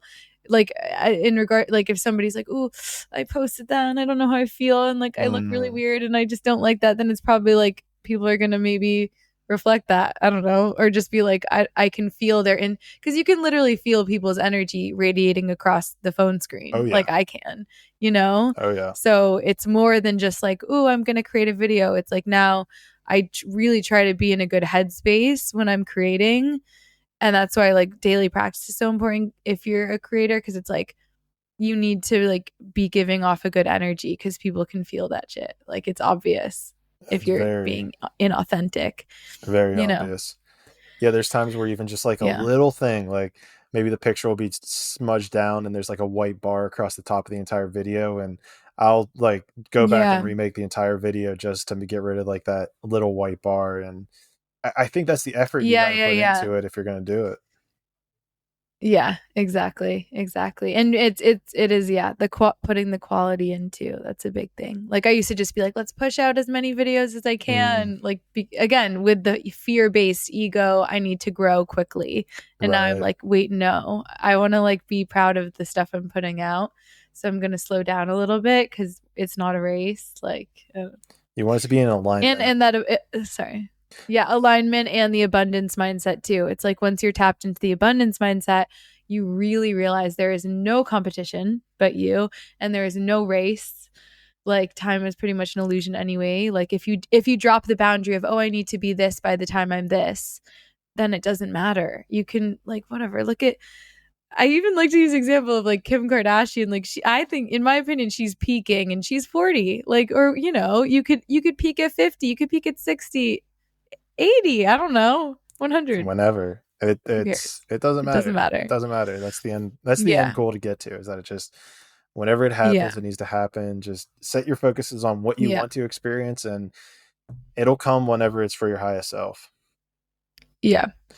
So Emily, True. before we get you out of here, I would love to give you the stage to say whatever you want to the audience. The floor is yours. If you have something you want to promote, anything you want to encourage. I know that I'm mentally accepting to this conversation. So thank you for that. But yeah, floor is yours. Take a, so whatever you got to promote, I think I have all your links. I'll drop them down below. So feel free to reference those as well. Yeah, that would be great. I think my main thing that I try to, I guess, like sell about myself is that I just I'm a yoga, qigong, and meditation teacher, but my main classes are yoga, qigong fusion based. So basically I'll pull different movements from both practices, but I'll also do just singular, just like solo qigong sessions, yoga. But I try to keep it very fluid with my teaching. Whatever my clients want to work on, we work on that thing, whether it's mental, emotional, or physical.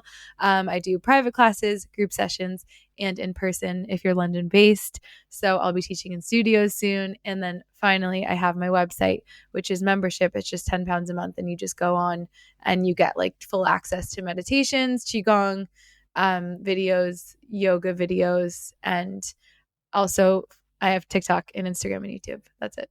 Love it. That's the whole spiel. Love it. Yeah. Have you just in that spiel there, have you thought about making like videos or reels about how to integrate yoga and qigong? Yeah, so I've done a few. I've like started to talk about it a little bit, but I'm still like trying to perfect. Like in 2 days, I actually have like some yoga auditions coming up for actual studios in London. That's what I've been trying to like manifest, just like studios that I want. But I want to integrate the qigong too. Like I want to stay true to myself, so I'm trying to really not perfect, because it could always change, but I want to really make sure that the sequence that I'm doing is utilizing the best parts of each practice. So like starting with a stretch of like a yoga stretch in order to cultivate the space for you to then tap into your energy through Qigong, and then ending with a more yogic breath. There's like really trying to weave that together so it's like the perfect combo.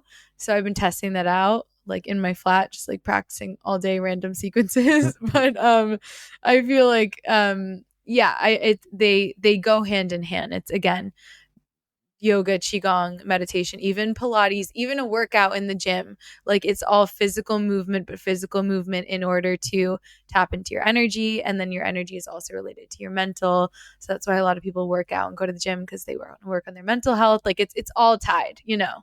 So it's just that. Yeah, I mean, I can that definitely attest to upkeep. that from like lifting and, you know, putting your mind actually in the muscle that you're focusing on and that you want to lift. And then doing that versus like the mentality of going to jujitsu completely changes, because I'm no longer like, sometimes I'll be like focused specifically on one muscle, but for the most part, it's like the mind shift is completely different. Yeah. And it's interesting too, because when you dip your toes in different things too, or yoga and qigong meditation, or just lifting, it's like you will get a different benefit out of each thing, but each of them are going to be like amazing benefits that you can, like little lessons or things that you can put in your toolbox for life, you know. But yeah, so my name, I guess my creator name is Energy with Emily. So yeah, that's all I gotta say. Well, Emily, I appreciate the energy that you brought to Traveling to Consciousness. Thank you. It was a great talk. We'll definitely do it again when we're able to get this thing in person, so we don't have this little lag between us. Hopefully I can fix it a little bit. And my weird singing microphone over here. I'm not sure what's going on. I mean, at the end of the day, the audience, I think, is used to it, but we'll definitely need to get this in person in the future. So I appreciate it. It was a pleasure connecting with you. For everybody listening, great practice to actually embody if you want to accept or reject everything you heard here. I know I will be pressing the accept button, but the choice is yours. So same. All right, we got 2 for 2. See what everyone else decides. With that being said, guys, I appreciate you all for being here. I love you guys, and I will see you all in the 6th dimension.